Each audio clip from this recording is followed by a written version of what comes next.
तो मेरा नाम है निकांश एंड आज के इस वीडियो में हम करने वाले हैं IT Madras based degree statistics 02 की वीकली सप्ली 08। इस वीडियो के अंदर हम कंप्लीट करेंगे वीक 08 को with complete explanation and each and every question. तो चलिए स्टार्ट करते हैं। तो इस वीडियो में आपको पढ़ना है अबाउट मोमेंट जनरेटिंग फंक्शंस। अब ये मोमेंट जनरेटिंग फंक्शन जिनको हम एमजीएफ भी कहते हैं, पहले हम इसको समझेंगे फॉर्मूला के बेसिस पे, देन हम इसकी थ्योरी को समझेंगे। ठीक है, चलिए। तो देखिए, let X be a non let X be a zero mean random variable. ठीक है, तो बेसिकली नॉन जीरो पढ़ने की आदत हो गई तो इसलिए मैं नॉन जीरो बोला था। तो देखो, यहाँ पे आपको गिवन है कि अगर आपके पास एक्स एक जीरो मीन रैंडम वेरिएबल है, तो इसके लिए अगर आपको एमजीएफ निकालना होगा तो एमजीएफ आखिर होगा क्या। तो देखो, द एमजीएफ ऑफ एक्स, जिसको हम डिनोट करते हैं एम एक्स लैम्डा के फॉर्मेट में, ये एक ऐसा फंक्शन होता है जो कि आपका आर टू आर डिफाइन रहता है, मतलब रियल नंबर से रियल नंबर तक। ओके, तो यहाँ पे आपका डोमेन एंड रेंज दोनों ही रियल नंबर होता है। ओके, तो ये जो आपका फंक्शन होगा ये कुछ इस प्रकार दिखता है, आप इसको देख सकते हो कि जो आपका एम एक्स का फॉर्मूला होता है वो बेसिकली होता है expectation of exponential to the power lambda X. Okay, तो अगर आपको एम एक्स का यहाँ पे लाइक निकालने हैं, अगर आपको एमजीएफ चाहिए एक्स का, तो आप इसको रिप्रेजेंट करोगे एम एक्स लैम्डा के फॉर्मेट में, एंड इसका फॉर्मूला होगा expectation of e to the power lambda X. मैं चाहूंगा इस फॉर्मूला को आप डायरेक्ट देख लो एंड इसको बहुत अच्छे से अपने दिमाग में बिठा लो, क्योंकि बहुत अच्छे से हम इसको यूज करेंगे। ओके, चलिए। अब देखिए, अब हो सकता है ये जो x हो ये हमको डिस्क्रीट फॉर्म में दिया जाए, हो सकता है इस x को हमें कॉन्टिन्यूस फॉर्म में दिया जाए। तो एक बार इसको हम देख लेते हैं कि दोनों केसेस में कैसे बिहेव करता है। तो अगर x आपके पास एक डिस्क्रीट रैंडम वेरिएबल है जिसका पीएमएफ आपके पास गिवन है एफ एक्स। ओके, तो बेसिकली ये मार्जिनल फंक्शन होता है एफ एक्स। ठीक है, इस फॉर्मेट में अगर आपके पास गिवन है और x की वैल्यू आपके पास यहाँ पे x1 x2 ऐसे जा रही है, तो आपको अगर ओवरऑल निकालना पड़ेगा mx के लिए लैम्डा, तो आप कैसे निकालोगे। बेसिकली आप सारी वैल्यूज को ऐड करते जाओगे। ओके, आई नो नहीं समझ आया, मैं हूं ना समझाने के लिए। तो देखो, आप ऐसा लगा लो कि आपको पता है कि एम एक्स ऑफ लैम्डा आपने अभी देखा है कि ई टू द पावर ये expectation of e to the power lambda X होता है। ओके, चलिए, तो ये आपका इन जनरल फॉर्मूला हो गया। चलो, अच्छी बात है। अगर यही हमें डिस्क्रीट वगैरह के फॉर्म में देगा तो हम कैसे करेंगे। तो देखो, एम एक्स ऑफ लैम्डा, अब एक तरीका याद रख लो आप, आपको करना क्या होगा, प्रोबेबिलिटी। आपको पता है कि एक्सपेक्टेशन क्या होता है, एक्सपेक्टेशन का मतलब होता है जो भी आपका रैंडम वेरिएबल है वो इनटू में उसकी प्रोबेबिलिटी। राइट, हम ऐसे ही करते थे ना जब एक्सपेक्टेशन को कैलकुलेट करते थे, तो यहाँ पे भी हम वही चीज करेंगे, कुछ यहाँ पे नया नहीं करने वाले हैं। तो देखो, probability of x equal to X one, मान लो आप एक्स वन के लिए लिख रहे हो। ठीक है, probability of x equal to X one, इसको आप मल्टीप्लाई करोगे ई की पावर लैम्डा एक्स वन से, पहली वैल्यू हो गई, plus probability of x equal to X two dot e to the power lambda X two हो गया, plus probability of x equal to x three dot e की power में lambda x three हो गया। ऐसे आप करते करते आगे जाते जाओगे जहां तक आपके पास यहाँ पे एक्स की एक्स वन एक्स टू जितनी वैल्यू आपके पास गिवन होगी। ठीक है, ओके। अब देखो, कुछ बच्चे कंफ्यूज हो सकते हैं कि भैया यहाँ पे आपने प्रोबेबिलिटी लिखा है, यहाँ तो एफ एक्स लिखा हुआ है। तो ये आपको पता होना चाहिए कि F X of X one is nothing but probability of x equal to X one. दोनों का मीनिंग सेम रहता है, दोनों एक ही रिप्रेजेंटेशन है। ठीक है, यहाँ पे कुछ भी अंतर नहीं है इन दोनों में। ओके, तो आप देख सकते हो कि यहाँ पे अगर हमें इसको कंबाइन करके लिखना हो, ऑल दो मैं तो चाहूंगा कि आप इसी फॉर्मेट में याद रखो कि प्रोबेबिलिटी जो भी आपका रैंडम वेरिएबल की वैल्यू है वो इनटू में उसी रैंडम वेरिएबल का यूज करते हुए e to the power lambda x one है तो एक्स वन, एक्स टू है तो एक्स टू, ऐसे हम यूज करेंगे। ओके, एंड जितनी भी वैल्यूज है हम सबको ऐड करते जाएंगे। ठीक है, बाकी अगर आपको फॉर्मूला टर्म्स में भी अगर याद रखना है तो आप याद रख सकते हो कि आप इसको बोल सकते हो summation of probability of x equal to x i. ठीक है, मैं इसको आई बोल दे रहा हूँ। आई की वैल्यू आप वन से स्टार्ट करोगे एंड जितनी भी वैल्यू आपके पास गिवन होगी एन तक जाएगी वो लिख दोगे। ओके, इनटू में multiply e to the power lambda x i. Okay, तो इस तरीके से आप यहाँ पे इसको यूज करोगे। ठीक है, मैं इसको डॉट बोलता हूँ भाई, इसको आप एक्स समझ लो। ठीक है, चलिए, ई टू द पावर, ओके इसको लैम्डा है, मैं इसको करेक्शन कर देता हूँ, एक सेकेंड। देखिए, ये आपका हो जाएगा e to the power lambda x i. ठीक है, तो ये आपका एक जनरल फॉर्मूला बन के आएगा। अगर आपको इसको मतलब पूरा नहीं लिखना चाहते, आप चाहते हो कि शॉर्ट फॉर्म में लिख दो, तो आप इसे लिख सकते हो। ठीक है, तो इस तरीके से आप यहाँ पे एमजीएफ को डिनोट कर सकते हो। ओके, तो ये तो बात हो गई डिस्क्रीट केस में। अब कॉन्टिन्यूस के केस में भी देखोगे जहां पे हमारे पास पीडीएफ यानी कि probability density function F x और सपोर्ट टी एक्स गिवन है। टी एक्स का मतलब है जो कि आपके पास अवेलेबल वैल्यूज होती है पॉजिटिव, या फिर आप ऐसे कह लो कि नॉन जीरो। ओके, या non negative to be honest. ठीक है, नॉन जीरो भी नहीं कहेंगे, नॉन नेगेटिव कहेंगे। चलिए, तो देखिए, अब देखिए ऊपर हम क्या कर रहे थे, सबको ऐड कर रहे थे, नीचे हम क्या करेंगे, इंटीग्रेट करेंगे, मीनिंग तो सेम ही है। ओके, तो यहाँ पे कुछ भी नया नहीं होने वाला है, एक ही बात लिखी हुई है, कुछ यहाँ पे अलग नहीं है। ओके, तो देखिए आप देख सकते हैं कि जो आपका एम एक्स ऑफ लैम्डा होने वाला है वो होगा आपका integration of X belongs to T X F X of, यहाँ पे आप एक्स यूज करोगे, ठीक है, F X of X dot e to the power lambda X, ठीक है। तो देखो मीनिंग तो सेम है, हम यहाँ पे इंटीग्रेशन का यूज करें, देखो जैसे हमने समीशन का यूज किया, आपको पता है कि समीशन का ही मॉडर्न वर्जन होता है इंटीग्रेशन, ठीक है। तो दोनों का मीनिंग तो सेम ही है ना, तो एक तरीके से एक ही बात ये लिखी हुई है। ओके, चलिए अब थियोरेटिकली एक बार समझ लेते हैं एमजीएफ को। तो देखो, a moment generating function MGF is a mathematical tool used in probability theory and stats to characterize the probability distribution of the random variable, ठीक है। तो एमजीएफ एक ऐसा टूल होता है जो जिसको हम मैथमेटिक्स में एंड खासकर स्टैट्स में यूज करते हैं, सो दैट हम यहाँ पे प्रोबेबिलिटी डिस्ट्रीब्यूशन के बारे में कमेंट्री कर सके, ठीक है। हमको आइडिया लग सके कि यहाँ पे प्रोबेबिलिटी किस तरीके से डिस्ट्रीब्यूटेड है, कहाँ पे पीक आ रहा है, कहाँ पे हमारे पास मीन निकल रहा है, कहाँ पे वेरियंस है एंड उनकी वैल्यूज कैसी है, ये सब के बारे में हमको आइडिया लग जाता है यूजिंग एमजीएफ। ओके, चलिए, it provide a convenient way to calculate the moment of the distribution such as the mean, variance and higher order moments, ठीक है। तो ये कुछ कुछ बेसिक बातें हैं जो आपको पता होनी चाहिए, लाइक हम इन चीजों को कैलकुलेट कर सकते हैं, ठीक है। चलिए, not all random variable have MGFs. अब ये एक इंपॉर्टेंट पॉइंट है, अगर आप सोचो कि हर रैंडम वेरिएबल के लिए क्या एमजीएफ एग्जिस्ट करेगा, नहीं, सबके लिए नहीं करता है। ओके, चलिए, the MGF may not exist for all values of x. अच्छा, ये भी संभव है कि हो सकता है कि आपका x1 के लिए तो यहाँ पे एमजीएफ एग्जिस्ट कर रहा हो बट x2 के लिए ना कर रहा हो, ठीक है। तो ये भी एक पॉसिबिलिटी है कि हर x के लिए, हर वैल्यू ऑफ रैंडम वेरिएबल के लिए यहाँ पे आपका एमजीएफ एग्जिस्ट नहीं करता है। ओके, चलिए बहुत अच्छे। The MGF can be use to derive the characterization function, another important tool in probability theory, ठीक है। तो एक बेसिक बात बताई गई है कि हाँ, हम इसको यूज कर सकते हैं कैरेक्टराइजेशन फंक्शन बनाने के लिए, बेसिकली प्रॉपर्टी को एक्सट्रैक्ट करने के लिए, ठीक है। अगर आपके पास एक डेटा गिवन है तो आप उस डेटा में एमजीएफ के जरिए क्या कर सकते हो, आप वहां पे पता लगा सकते हो कि आपका पीक मोमेंट, आपका mean, variance, higher order moment etcetera, बहुत सारी इंफॉर्मेशन को आप यहाँ पे एक्सट्रैक्ट कर पाओगे। ओके, अगर आप यहाँ पे एमजीएफ का यूज करते हो तो। ओके, चलिए तो क्वेश्चन पे आते हैं, क्वेश्चन पे ध्यान देते हैं सो दैट आपको और ज्यादा बेहतर तरीके से चीजें समझ आए।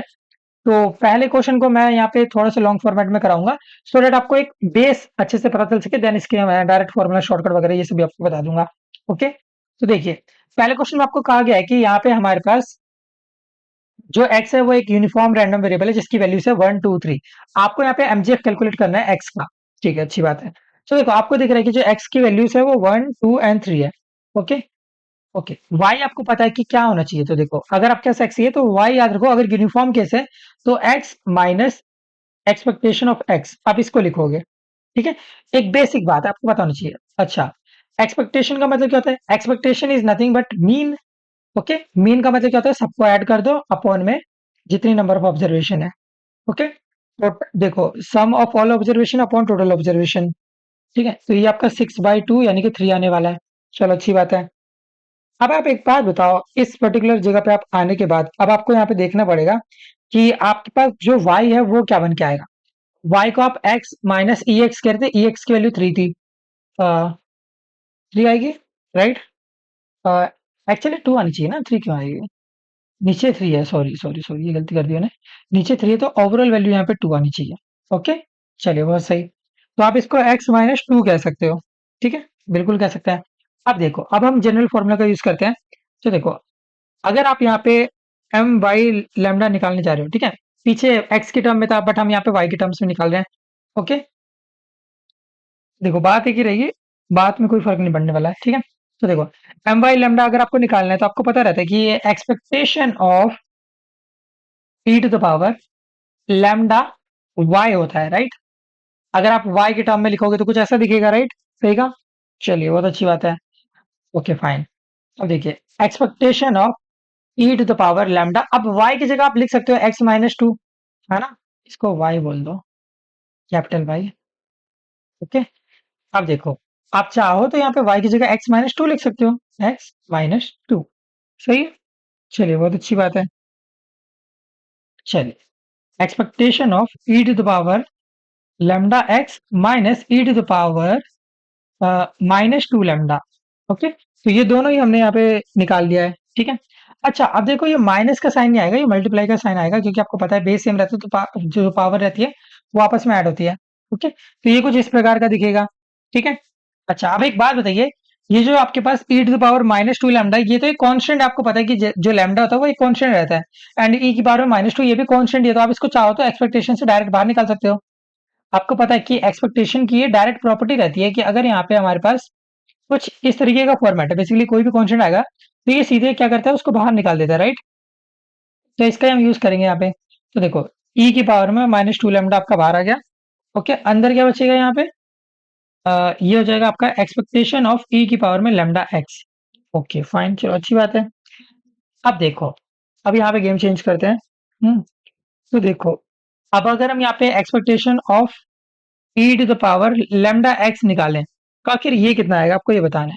तो देखो, ई की पावर में लैम्डा एक्स, इसका अगर आपको एक्सपेक्टेशन निकालना है तो आप क्या करोगे, ई की पावर में लैम्डा एक्स की पहली वैल्यू वन, ठीक है, तो ये लिख दिया आपने, प्लस ई की पावर में लैम्डा एक्स की दूसरी वैल्यू, ठीक है। तो देखो ये हो जाएगी टू, तो हमने यहाँ पे टू लिख दिया, प्लस ई की पावर में लैम्डा, यहाँ पे एक्स की तीसरी वैल्यू यानी कि थ्री हो जाएगा। ओके, डिवाइड हम यहाँ पे थ्री लिखेंगे। चलो बहुत सही।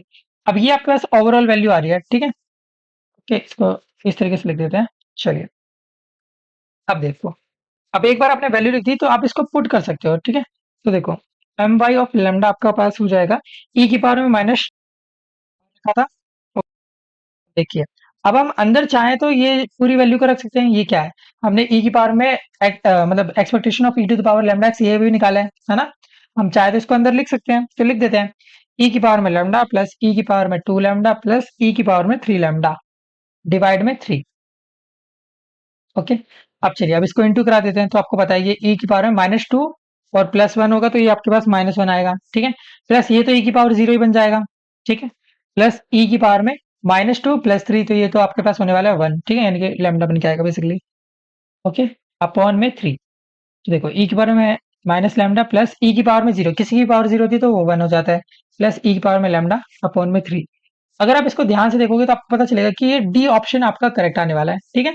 तो ये हमारा करेक्ट ऑप्शन हो जाएगा इस पर्टिकुलर केस के लिए, ठीक है। मैंने थोड़ा सा लेंथी मेथड लिखा है इस क्वेश्चन के लिए, सो दैट आप इसका बेस समझ सको कि कैसे हम अलग अलग वैल्यूज को यहाँ पे यूज करते हैं। क्योंकि हो सकता है कि देखो, ज्यादातर केसेस में डायरेक्ट फॉर्मूला से हो जाएगा, बट इस तरीके से भी आपको यहाँ पे करना आना चाहिए क्वेश्चन, ठीक है। चलिए, अब अगले क्वेश्चन को देखते हैं। ओके, तो इसको ले चलते हैं हम नेक्स्ट पेज पे। तो देखो, यहाँ पे इस पर्टिकुलर क्वेश्चन में आपसे कहा गया है कि आपके पास अगेन ये जो x1 x2 x3 ये आपके आईआईटी है, बेसिकली ये सेम प्रॉपर्टी दिखाएंगे, ठीक है। ओके, चलो अच्छी बात है, ये सेम प्रॉपर्टी दिखाते हैं। एंड x जो है वो एक यूनिफॉर्म रैंडम वेरिएबल है जिसकी दो ही वैल्यू है। ओके, दो ही वैल्यू है, माइनस 0.5 एंड 0.5। चलो अच्छी बात है। x आपके पास एक यहाँ पे function of a random variable है जो कि आपको डिफाइन करा गया x1 plus x2 plus x3। चलो अच्छी बात है। आपको यहाँ पे निकालना है M G F of S. Okay, आपको एस का यहाँ पे निकालना है एमजीएस। ओके, इसको हम चाहे तो एम एस लैम्डा भी कह सकते हैं, आपको ये फाइंड करना पड़ेगा, ठीक है। तो देखो, अब हम यहाँ इसमें क्या करेंगे, अब इसमें हम डायरेक्ट प्रॉपर्टी का यूज करेंगे, ठीक है, डायरेक्ट फॉर्मूला यूज करेंगे। आपको पता है कि एम एक्स ऑफ लैम्डा हमारे पास होता है expectation of e to the power lambda X. Okay, general formula, चलो अच्छी बात है। अब देखो, एम एक्स ऑफ लैम्डा, आपको यहाँ पे पता है कि जो एक्सपेक्टेशन का मतलब होता है बेसिकली जितनी भी आपके पास अलग अलग वैल्यूज है इन सबको कह सकते हो, ठीक है। इसका एक और फॉर्मूला होता है जो भी हमने देखा था, लाइक डिस्क्रीट रैंडम वेरिएबल के केस में, कि हम प्रोबेबिलिटीज को मल्टीप्लाई करते थे। हम जो भी हमारे पास यहाँ पे लाइक उनकी जो फंक्शन या रैंडम वेरिएबल गिवन रहता था, ठीक है। तो यहाँ पे भी हम वही करेंगे, ठीक है। देखो, probability of x equal to minus 0.5 into में e to the power lambda minus का 0.5, ठीक है, पहली value, plus probability of x equal to 0.5 into में e to the power lambda 0.5। Okay, चलिए बहुत अच्छे, हमने ऐसे लिख लिया। अब देखो, ये क्योंकि यूनिफॉर्म रैंडम वेरिएबल है तो आपको पता है कि दो ही वैल्यू है, ठीक है, तो दोनों की प्रोबेबिलिटी हाफ हाफ हो जाएगी, राइट। तो प्रोबेबिलिटी हाफ इनटू में e की पावर में ये आपके पास हो जाएगा minus 0.5 lambda plus half into में ई की पावर में प्लस का 0.5 लैम्डा, ठीक है। चलो हमने ऐसे लिख दिया, बहुत सही। अब ये आपने निकाल लिया, ठीक है। अब आप चाहो तो हाफ को इसमें कॉमन भी ले सकते हो, तो ये हो जाएगा ई की पावर में माइनस 0.5 लैम्डा प्लस ई की पावर में 0.5 लैम्डा। बहुत अच्छे। तो ये आपने निकाल दिया। अभी तो ये एम एक्स लैम्डा आपके पास निकला है, ठीक है। ये आपका एमजीएफ ऑफ एक्स निकला है। आपको तो यहाँ पे एमजीएफ ऑफ एस चाहिए था ना, ठीक है। तो देखो, X one x two x three आपको तीन लोगों के लिए चाहिए, ठीक है। तो देखो, अगर आप यहाँ पे एम एक्स ऑफ लैम्डा निकालोगे बेसिकली एस वाले के लिए, तो आपको पता है कि यहाँ पे क्योंकि जो X one x two x three ये तीनों क्या है, ये आईआईडी है, ठीक है। आईआईडी का मतलब होता है इंडिपेंडेंट एंड आइडेंटिकल डिस्ट्रीब्यूशन। तो मतलब सबकी प्रॉपर्टी एक जैसी होगी। ओके। तो देखो, हम इसको बोल सकते हैं कि ये आपका M X one of lambda plus M X two of lambda plus M X three of lambda, ठीक है। एक्स एक्स की जो तीनों वैल्यू थी उन तीनों को ऐड करते हुए उन तीनों का रिस्पेक्टिव यहाँ पे लाइक जो भी एमजीएफ है वो लिख दिया। अब आपको पता है कि तीनों का बिहेवियर एक जैसा है, ठीक है। ओके। एक्चुअली आप इसको मल्टीप्लाई में लिखोगे, प्लस में नहीं, ठीक है। ये आप याद रखना, मल्टीप्लाई में लिखते हैं। ओके। तो तीनों का बिहेवियर एक जैसा है, तीनों का बिहेवियर एक जैसा है, मतलब आप X one x two x three को क्या कर सकते हो, इक्विवेलेंट मान सकते हो, ठीक है। हमने यहाँ पे लिखा भी हुआ है बकायदे कि इन तीनों को आप इक्विवेलेंट मान सकते हो, ठीक है। तो ये हो जाएगा एम एक्स ऑफ लैम्डा इस पूरे का होल क्यूब, ठीक है। वन टू थ्री तीनों की पावर यहाँ पे मल्टीप्लाई करी तो थ्री आ गया। बहुत अच्छे। अब देखो, एम एक्स ऑफ लैम्डा तो अभी आपने पीछे निकाला था ये वाली चीज, राइट। इसको ही तो हमने कहा था ना कि ये हमारा एम एक्स ऑफ लैम्डा है, इसका ही हम यहाँ पे यूज कर रहे हैं, ठीक है। तो देखो, ये हम यहाँ पे लाए, इसकी होल पावर थ्री हमें चाहिए। ओके। तो ये हो गया ई की पावर में माइनस 0.5 लैम्डा प्लस ई की पावर में 0.5 लैम्डा अपॉन में टू इस पूरे का होल क्यूब।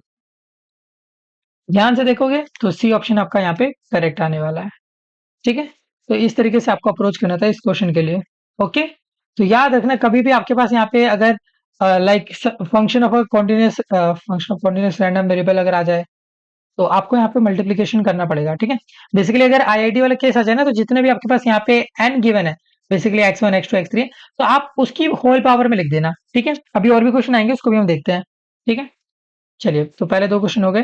थर्ड क्वेश्चन पे आते हैं।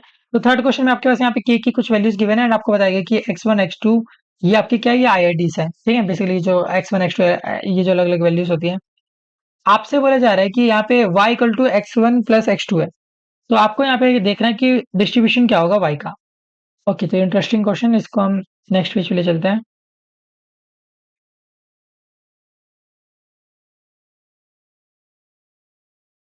ओके, एक सेकेंड।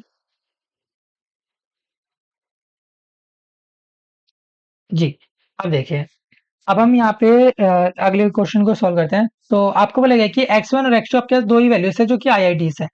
तो X one and X two IID है, मतलब आइडेंटिकल है एक दूसरे से, ठीक है, अच्छी बात है। अच्छा, अब देखो, आपको यहाँ पे बोलेगा कि probability of x equal to K, basically K को आप एक्स एक्स मान लो, ठीक है, क्योंकि एक्स की टर्म में हमने सारा कुछ देखा है, तो इसको एक्स मान लिया, ठीक है, छोटा एक्स। प्रोबेबिलिटी ऑफ बड़ा एक्स इक्वल टू छोटा एक्स, एंड यहाँ पे हर एक्स के लिए आपके पास यहाँ पे वैल्यूज गिवन है, ठीक है। हमने क्या करा है, के की जगह एक्स मान लिया सब कुछ, सो दैट हमारा रिप्रेजेंटेशन अच्छा लगे, ठीक है। चलो, अब देखो, अब आपको दिख गया कि यहाँ पे आपके पास जो एक्स की वैल्यूज है, ठीक है, ये जो छोटा एक्स होता है बेसिकली इसकी तीन वैल्यूज पॉसिबल है, minus six one and two. तो इसका मतलब यहाँ पे आपके पास जो छोटा एक्स होगा उसकी दो ही मतलब तीन वैल्यू एग्जिस्ट कर सकती हैं। ओके। तीन वैल्यू कौन सी होगी आपकी, X one x two x three की तीनों वैल्यू क्या होंगी। एक्स वन आपका हो जाएगा माइनस सिक्स, एक्स टू आपका हो जाएगा वन, ये हो जाएगा two. Six one and two ये आपकी तीन वैल्यूज है, X one x two and X three की, ठीक है, अच्छी बात है। अब देखो, अब हम चाहे तो यहाँ पे जो हमारा कैपिटल एक्स वन है, ठीक है, इनके अलग अलग वैल्यूज को लिख सकते हैं, ठीक है। देखो, इसको ध्यान से समझो, इसी से सारा काम हो जाएगा। एक्स वन एक्स टू, ठीक है, आपके पास यही दो वैल्यूज अवेलेबल थी। ओके, यही दो आपके पास लाइक रैंडम वेरिएबल आपको यूज कर रहे हैं, ठीक है। तो देखो, X one and X two आपके ये हो गए। आपको यहाँ पे वाई के लिए सब कुछ कैलकुलेट करना है। वाई आपके पास क्या है यहाँ पे, वाई का मतलब है X one plus X two, X one plus X two. Okay, चलो, अच्छी बात है। अभी टेबल हम फॉर्म कर रहे हैं एक तरीके से, ठीक है। अब इसी टेबल का यूज करते हुए यहाँ पे सारी सॉल्विंग भी करेंगे। ओके, चलिए, अब हमें चाहिए क्या, यहाँ पे प्रोबेबिलिटी ऑफ वाई चाहिए, राइट। तो प्रोबेबिलिटी ऑफ वाई हमें यहाँ पे चाहिए, ठीक है। चलो, वैल्यू फिलिंग करते हैं। ओके, फिर उसके बाद देख लेंगे कि कौन सा मैचिंग टेबल हमारे पास यहाँ पे आ रहा है। ओके, तो देखो x1 की बात करें तो आपको पता है 3 वैल्यू पॉसिबल है, -6, 1 एंड 2। तो एक बार x1 की वैल्यू -6 रख लेते हैं 3 केस में। ओके, बेसिकली हम सारे कॉम्बिनेशन बनाएँगे। ओके, तो x1 की वैल्यू तीनों केस में यहाँ पे -6 रख दी एंड यहाँ पे सारे कॉम्बिनेशन बना दिए -6, 1 एंड 2। ओके, अब एक बार यहाँ पे सारी वैल्यू आप 1 1 1 रख दो, 1 1 1 सारे कॉम्बिनेशन बना दो, -6, 1 एंड 2। बहुत सही। अब यहाँ पे 2 के सारे कॉम्बिनेशन बना दो, 2 2 2 एंड -6, 1 एंड 2। ओके, अब आपके पास y क्या होगा? आपको इन दोनों को बेसिकली ऐड करना पड़ेगा। -6 -6 -12 हो गया, -6 + 1 -5 हो गया, ये -4 हो जाएगा। ऐसे ही आपके पास -5 2 3 -4 3 4 ये हो जाएगा, राइट? सारी वैल्यूज़ आपने निकाली, अब प्रोबेबिलिटी आपको निकालनी है, राइट? अब देखो, प्रोबेबिलिटी अगर आपको चाहिए होगी तो आप क्या करोगे, इन जो आपके पास यहाँ पे प्रोबेबिलिटीज़ ऑलरेडी गिवन है x के लिए, आप उन दोनों को मल्टीप्लाई करोगे, ठीक है? याद रखना एमजे वगैरह के केस में, इवन प्रोबेबिलिटीज़ के केस में भी, कभी भी हम यहाँ पे प्रोबेबिलिटीज़ का यूज़ करते हैं तो मल्टीप्लाई करते हैं हम, एडिशन नहीं करते। ओके? तो देखो, -6 की प्रोबेबिलिटी कितनी थी यहाँ पे? 0.2। तो यहाँ पे आपके पास 2 बार -6 आ रहा है, ठीक है? तो 0.2 इंटू 0.2। ओके? तो ये आपके पास हो जाएगा 0.04 हो जाएगा, ठीक है? तो मैं यहाँ पे डायरेक्ट चलो स्टार्टिंग के केस में लिख देता हूँ सो दैट आप कन्फ्यूज़ ना हो। 0.2 इंटू 0.2 यानी कि ये हो जाएगा 0.4। ओके? चलिए, अब देखो -6 और 1, तो -6 की 0.2 है एंड 1 की 0.4 है, तो देखो 0.2 इंटू 0.4, तो ये आपके पास हो जाएगा 0.08। चलो लास्ट वाला देखते हैं। -6 का हो जाएगा 0.2 इंटू में आपके पास 2 के लिए हो जाएगा 0.4, तो 0.4 लिख दिया। तो ये आपके पास ओवरऑल आने वाला है 0.08, ठीक है? 0.08। ओके, चलो अब ये तीनों वैल्यूज आ गई। अब सेम तरीके से हम यहाँ पे नीचे की वैल्यूज भी निकालेंगे, ठीक है? तो देखो 1 की आपको पता है कि 0.4 होती है, -6 की आपको पता है 0.2 है, तो ये आपके पास ओवरऑल 0.08 आएगा। ओके, 1 एंड 1 दोनों केस यहाँ पे 1 1 वाले हैं, तो 0.4 इंटू 0.4 यानी कि 0.16। सिमिलरली ये भी 0.16 हो जाएगा 1 के लिए एंड 2 के लिए, दोनों के लिए 0.4 वैल्यू है। ओके, तो ये भी 0.08 आने वाला है, ये 0.16 आने वाला है, ये 0.16 आने वाला है। ओके, तो सारी वैल्यूज हमने निकाल ली। अब हमको चेक करना है कि किसके लिए कितनी वैल्यू आ रही है। ओके, टेबल मैचिंग करनी है। ओके, तो देखते हैं। आपके पास यहाँ पे सारी वैल्यूज गिवन है, ठीक है? -5 -4 2 3 5 12 सबके लिए देख लेते हैं। तो देखो, जब आपके पास यहाँ पे y की वैल्यू -12 थी, तो इसकी प्रोबेबिलिटी कितनी आ रही है? तो -12 यहाँ पे कितने केसेस में है? एक केसेस में है, तो उसी एक केस की वैल्यू 0.4 0.04, ठीक है? 0.04 होगी, मैंने यहाँ पे 0.4 लिख दिया है, 0.04। ओके, तो ये 0.04 हो जाएगा, ठीक है? चलिए इसको मैं मिटा देता हूँ यहाँ पे, 0.04, ठीक है? अब देखो y की वैल्यू हमने अब यहाँ पे तो इसका मतलब है सी ऑप्शन तो गया, ठीक है? एक ऑप्शन नेगलेक्ट हो गई क्योंकि यहाँ पे तो 0.16 बोला गया है, ठीक है? ओके, अब देखो 5 चेक करने की ज़रूरत नहीं है क्योंकि इन तीनों ऑप्शंस में यहाँ पे मतलब चारों में ही सेम था, ठीक है? अच्छा ये 5 के लिए, ये 4 के लिए है। हाँ, तो ठीक है चेक कर लेते हैं। ओके, तो देखो y की वैल्यू जब आपके पास यहाँ पे 4 होगी, कितने केस आते हैं आपके पास यहाँ पे कि 4 वाले, ठीक है? तो 4 वाला आपके पास एक ही केस आता है, ठीक है? जिसकी वैल्यू 0.16 है, 0.16। तो 4 के केस में यहाँ पे 0.16 है, इवन पहले वाला भी वैसे ही नेगलेक्ट हो जाएगा क्योंकि इसमें तो 4 है ही नहीं ऑप्शन में, ठीक है? चलिए, तो इन दोनों केसेस में 0.16 है, हो गया चलो अच्छी बात है। अब देखो y इक्वल टू और कौन सी वैल्यू ले सकते हैं इन दोनों में? तो देखो 3 के लिए चेक कर लेते हैं क्योंकि 3 से पता चल जाएगा दोनों में डिफरेंट है ना? तो y इक्वल टू 3 देखते हैं, तो 3 यहाँ पे कितनी बार आया है? तो देखो एक यहाँ 2 बार आया है, ठीक है? 0.16 और 0.16, तो 0.16 प्लस 0.16 कितना हो जाएगा? 0.32। तो इसका मतलब है आपके पास यहाँ पे नीचे वाला ऑप्शन ये, तो ये वाला भी नेगलेक्ट हो गया। इसका मतलब लास्ट वाला ऑप्शन सही है। इवन आप बाकी सबके लिए चेक करोगे ना, तो सेम ही वैल्यूज़ आने वाली हैं। ओके? तो इस तरीके से आपको इस क्वेश्चन को सॉल्व करना था। आई होप आप कर पाए होंगे। ठीक है? बहुत ईज़ी था, बहुत बेसिक क्वेश्चन था। ठीक है? आराम से करना, डेफिनिटली हो जाएगा। चलो, 4th क्वेश्चन पे आते हैं। तो 4th क्वेश्चन आपसे यहाँ पे क्या कह रहा है, इसको एक बार देख लेते हैं। सो 4th क्वेश्चन आपसे कह रहा है कि x1, x2, x3 आपके पास आईआईडीज़ हैं। ओके, एंड x आपके पास एक यूनिफॉर्म रैंडम वेरिएबल है जिसकी वैल्यू -1 एंड 1 है। y आपके पास x1 plus x2 plus x3 है। ठीक है? Okay fine. अब देखो इसको एक नई अप्रोच से सॉल्व करते हैं, ठीक है? टेबल फॉर्मेट में भी कर सकते हो बट ठीक है, क्योंकि यहाँ पे 3 है तो थोड़ा-सा हो सकता है इश्यू है, बट मैं हूँ आपको बताने के लिए। तो देखो, क्योंकि ये 3 है, ठीक है? तो यहाँ पे 3 होगा तो आपको पता ही है कि क्यूब वाले केस में जाएगा, ठीक है? अगर आपको एम वाई लैम्डा चाहिए, तो आपको पता है कि आपको एम एक्स लैम्डा का होल पावर 3 चाहिए होगा, क्योंकि यहाँ पे 3 केस दिए गए हैं, ठीक है? तो ये आपको समझना पड़ेगा कि बोथ साइड अगर आप लोगे ना तो ये बात बढ़ जाती है, ओके? ऐसे लगा लो बोथ साइड हमने क्या करा, यहाँ पे एमजीएफ ले लिया, ठीक है? तो वाई की साइड में तो ये एम वाई लैम्डा बन गया, बट इस साइड पे यहाँ पे एम एक्स लैम्डा और एम एक्स लैम्डा तीनों मल्टीप्लाई में आए होंगे, ठीक है? तीनों का अगर मल्टीप्लाई करोगे तो ये होल क्यूब बन जाएगा, क्योंकि एक्स1 एंड एक्स2 एंड एक्स3 तीनों आईआईडी है, आइडेंटिकल है, ओके? चलो, अब आपको ये सॉल्व करना है पूरा, ओके? तो सबसे पहला कार्य तो आपके लिए यही है कि पहले आप एम एक्स लैम्डा की वैल्यू निकालो। एम एक्स लैम्डा क्या होगा?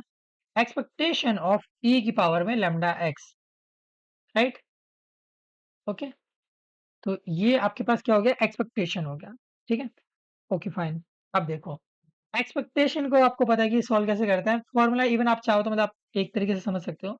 बेसिकली इसको ही खोल रहे हैं, ठीक है? इसका दूसरा फॉर्मूला जो रहता है प्रोबेबिलिटी इनटू में probability of x equal to, दो वैल्यू पॉसिबल है, -1 और 1। तो probability of x equal to -1 into में यहाँ पे आप लिख सकते हो ई की पावर में माइन लैम्डा इनटू में -1, ठीक है?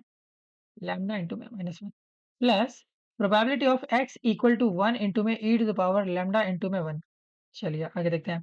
तो प्रोबेबिलिटी ऑफ -1 कितनी हो जाएगी? 2 ही वैल्यू पॉसिबल है यहाँ पे, तो दोनों की प्रोबेबिलिटी यहाँ पे आपकी कितनी आने वाली है? हाफ एंड हाफ आने वाली है, ठीक है? तो हाफ इनटू में e to the power minus lambda plus half into में ई की पावर में लैम्डा, ठीक है? आप चाहो तो यहाँ पे एक साथ इनको लिख सकते हो, ई की पावर में माइनस लैम्डा प्लस ई की पावर में लैम्डा अपॉन में 2, ठीक है? तो एम एक्स लैम्डा की आपके पास यहाँ पे वैल्यू आ चुकी है, ठीक है? ओके फाइन, अच्छी बात है। अब देखिए, अब हम चाहे तो यहाँ पे इसको इस पहली इक्वेशन में डाल सकते हैं, ठीक है? अगर ये इक्वेशन 2 है एंड ये इक्वेशन 1 है, तो मैं कह सकता हूँ कि पुट 2 इन 1, ठीक है? तो इससे आपके पास एम वाई लैम्डा की वैल्यू निकल के आ जाएगी, जो कि हो जाएगी ई की पावर में माइनस लैम्डा प्लस ई की पावर में लैम्डा अपॉन में 2 की होल पावर 3, ओके? तो ये आपके पास आने वाली है। तो देखो, अब आपको पता है कि 1/2 नीचे है, तो 1/2 का अगर क्यूब करोगे तो 1/8 होगा, इसको बाहर लिख दिया, ओके? एंड ई की पावर में माइनस लैम्डा प्लस ई की पावर में लैम्डा की पावर 3, ओके? चलिए, अब a प्लस बी का होल क्यूब है एक तरीके से ये, है ना? हम चाहें तो इसको खोल सकते हैं, आराम से खुल जाएगा ये, ठीक है? तो देखो 1/8 इनटू में a प्लस बी का होल क्यूब करोगे तो a का क्यूब, ठीक है? अब देखो a का क्यूब करोगे तो क्या होगा? ई की पावर माइनस लैम्डा इसका होल क्यूब।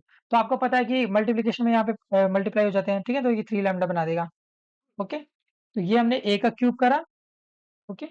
प्लस b का क्यूब, ठीक है? तो ये 3 लैम्डा प्लस 3 ए स्क्वायर मतलब आगे वाले का स्क्वायर करना पड़ेगा, तो ये हो जाएगा आपके पास ई की पावर में अ, माइनस लैम्डा का होल स्क्वायर मतलब बेसिकली 2 लैम्डा हो जाएगा, ठीक है? 2 लैम्डा इनटू में बी आपके पास यहाँ पे ई की पावर में लैम्डा गिवन है, ओके? चलिए, प्लस 3 ए बी स्क्वायर कर सकते हैं आप, 3 ए बी स्क्वायर, ठीक है? बहुत सही। अब हमने ये लिख दिया। अब इसको नेक्स्ट पेज पे ले चलते हैं। देखिए, इसको सोल्व करते हैं। तो 1/8 ई की पावर में माइनस 3 लैम्डा प्लस 1/8 ई की पावर में 3 लैम्डा प्लस 1 3/8 हो जाएगा, बेसिकली 3 इधर भी है एंड 1/8 से मल्टीप्लाई करोगे तो 3/8 आएगा। 3/8 ई की पावर में -2 लैम्डा प्लस लैम्डा करोगे तो ये माइनस लैम्डा आ जाएगा, ठीक है? प्लस 3/8 ई की पावर में यहाँ पे माइनस लैम्डा प्लस 2 लैम्डा करोगे तो ये आपके पास हो जाएगा लैम्डा आ जाएगा, ठीक है? तो आपने ये निकाल लिया। अब आपको ध्यान से दिख रहा होगा कि ये तो सेम फॉर्मेट बन गया, है ना? यहाँ पे आपको प्रोबेबिलिटीज़ दिख रही है, आपको पता है कि अगर आप जनरल जो इक्वेशन होती है, उससे आप कंपेयर करोगे तो आपको पता रहता है कि probability of x equal to x1, okay? And यहाँ पे इस केस में आपके पास ये जो x1 गिवन है बेसिकली 3 होगा, ठीक है? तो probability of x equal to, अगर आप यहाँ पे -3 यूज़ कर रहे हो, ठीक है? इनटू में e की पावर में -3 लैम्डा, आप इसको ऐसे लिख सकते हो ना मतलब, ठीक है? ओके, देखो या फिर और प्रिसाइज़ बता दूँ तो e की पावर में लैम्डा और यहाँ पे आप जो x यूज़ करते हो, वो बेसिकली आपका -3 होगा, right? Similarly probability of x equal to 3 into में ई की पावर में लैम्डा, यहाँ पे आप एक्स यूज कर रहे हो 3 के रूप में, ठीक है, plus probability of x equal to, यहाँ पे आप यूज करोगे बेसिकली वन -1 को, ठीक है, -1 को इंटू में ई की पावर में यहाँ पे लैम्डा और एक्स आपके पास यहाँ पे -1 है, प्लस ये लास्ट वाला आपका जो है probability of x equal to 1 into में ई की पावर में लैम्डा एक्स इक्वल टू 1। अब आप कंपेयर करके देख सकते हैं कि जब आपके पास प्रोबेबिलिटी ऑफ यहाँ पे एक्स -3 है, 3 है, -1 है एंड 1 है, तो क्या-क्या वैल्यूज़ आ रही हैं? तो देखो एक्स आपका जब -3 है तो वैल्यू आ रही है 1/8। ओके, प्रोबेबिलिटीज़ की टर्म में कह रहा हूँ। जब आपके पास यहाँ पे वैल्यू एक्स इक्वल टू 3 है तो आपके पास अगेन 1/8 आ रही है। ओके, 1/8। जब आपके पास यहाँ पे एक्स की वैल्यू, ठीक है, जब यहाँ पे इस पर्टिकुलर केस में एक्स मैं लिख रहा हूँ मतलब जनरल रिप्रेजेंटेशन है, वैसे तो वाई लिखना चाहिए था क्योंकि यहाँ पे हम वाई के टर्म्स में कर रहे हैं, ठीक है, बट आप ठीक है समझ सकते हो, ठीक है। तो -1 अगर देखोगे तो ये आपके पास हो जाएगा बेसिकली 3/8 हो जाएगा, ठीक है, ये रहा, ओके, 3/8 एंड लास्ट वाला भी आपके पास जो एक्स इक्वल टू 1 होने वाला है वो भी आपके पास 3/8 आने वाला है, ठीक है। अगर आप कंप्लीट मैचिंग करोगे तो आपको पहला ही ऑप्शन यहाँ पे करेक्ट दिख जाएगा, ठीक है, सेम चीजें लिखी हुई हैं। -3 के लिए 1/8, -3 के लिए 1/8, -1 के लिए 3/8, -1 के लिए 3/8, 1 के लिए 3/8, 1 के लिए 3/8 ये रहा और लास्ट में 3 के लिए भी 1/8 होगा, ठीक है। तो इससे हमें पता चल गया कि हाँ, यहाँ पे ये वाला ऑप्शन भी करेक्ट होने वाला है, ठीक है। तो ये अप्रोच आप लगा सकते थे इस क्वेश्चन को सॉल्व करने के लिए, ठीक है। चलिए आगे बढ़ते हैं। फिफ्थ क्वेश्चन, तो फिफ्थ क्वेश्चन में भी आप सेम अप्रोच लगा सकते हो, सेम फॉर्मूला है, सब कुछ सेम है। तो इसको मैं चाहूँगा कि आप इसको एज़ अ होमवर्क लो, ठीक है? खुद से सॉल्व करना आराम से हो जाएगा, ठीक है? बाय द वे मैं आंसर भी बता देता हूँ, बी पार्ट इसका करेक्ट ऑप्शन होने वाला है, ठीक है? बाकी आप इसको एक बार खुद से भी सॉल्व कर लेना, ओके? चलिए, अब देखते हैं नेक्स्ट क्वेश्चन जो कि आपका होने वाला है ये वाला, ठीक है? What is the value of the sixth moment of the normal 0 से 3 के लिए?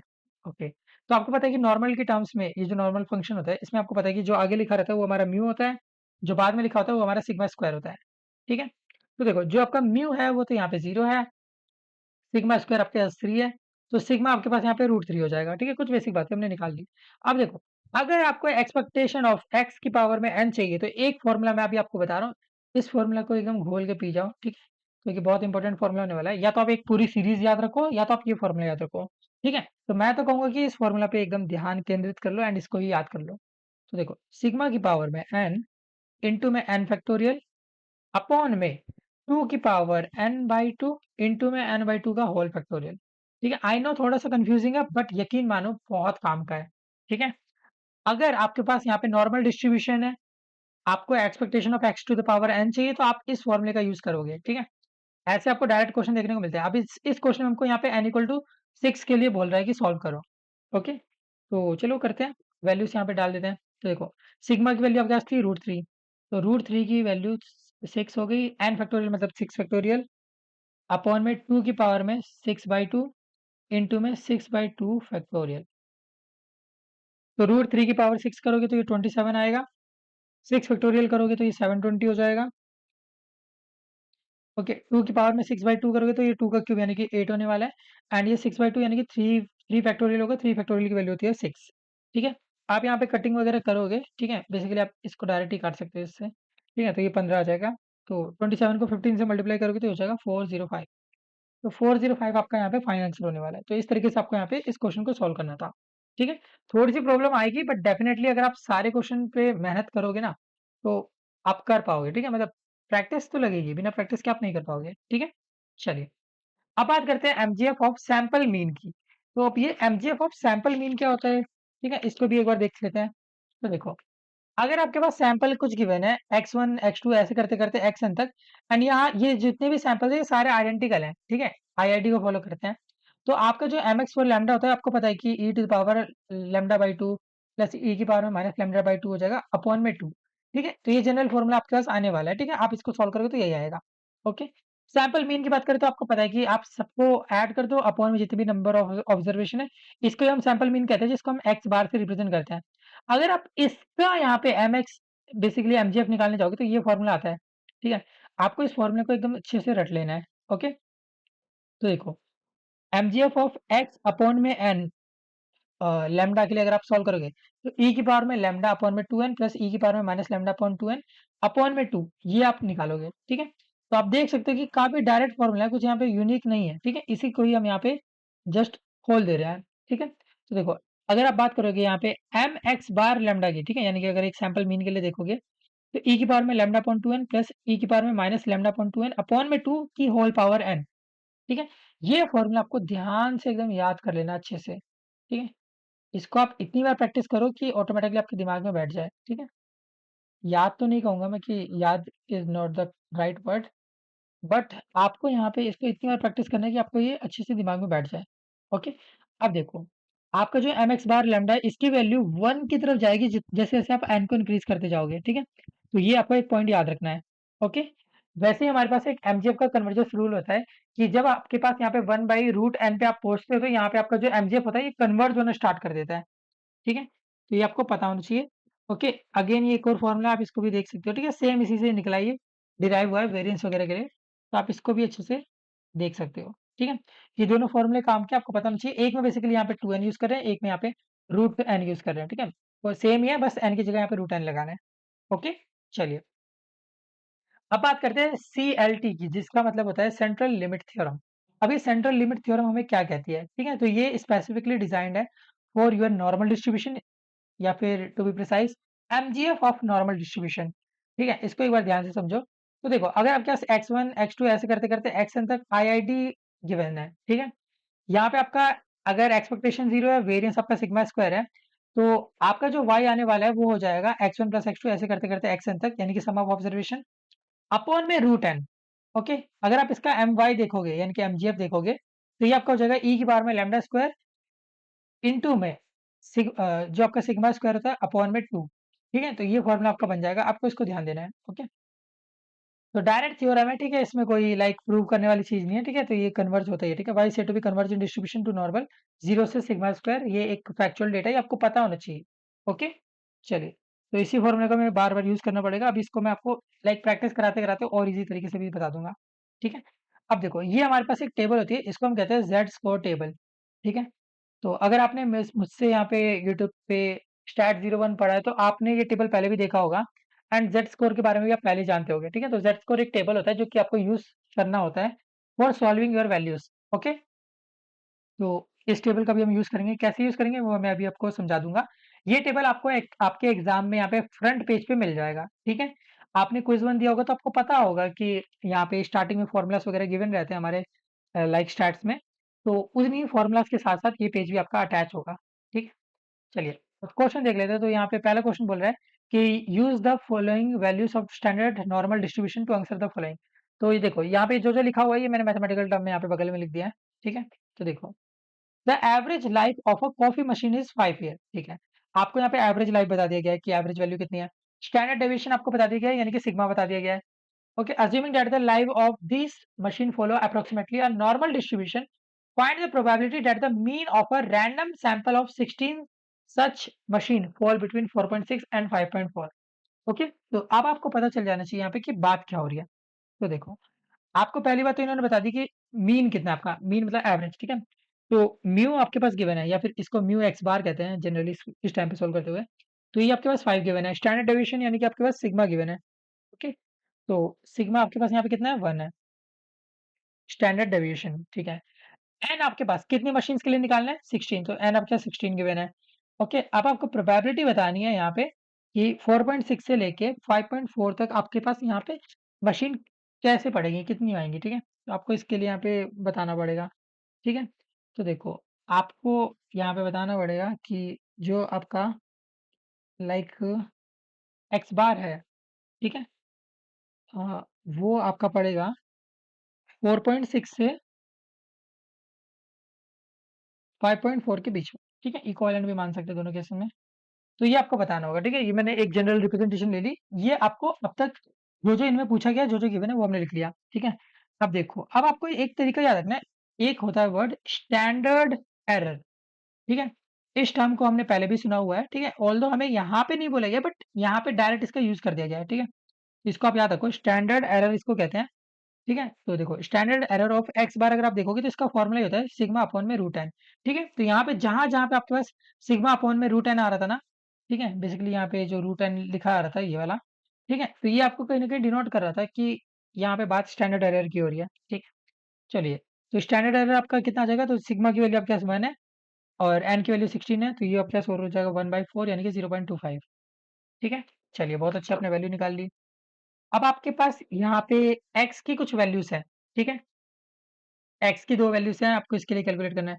तो जब आपका एक्स यहाँ पे 4.6 है, तो आपको इसके लिए क्या करना है, जेड स्कोर फाइंड करना है। ठीक है, तो जेड स्कोर कैसे फाइंड करते हैं, तो जेड स्कोर का फॉर्मूला रहता है एक्स माइनस में मीन, ठीक है, जिसको म्यू म्यू एक्स बार कह दो, अपॉन में यहाँ पे आपका स्टैंडर्ड एरर।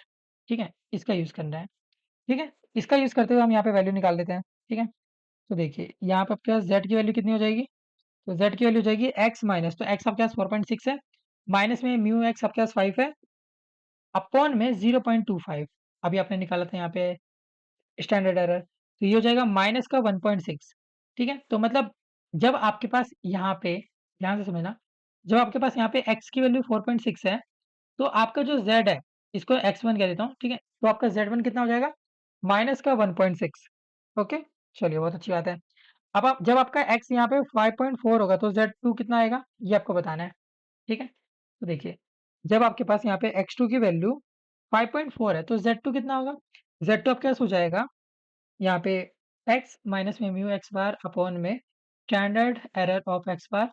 तो देखो यहाँ पे हो जाएगा 5.4 माइनस 5 अपॉन में 0.25, which is nothing but equal to 0.4 upon में 0.25, which is further more equal to plus का 1.6।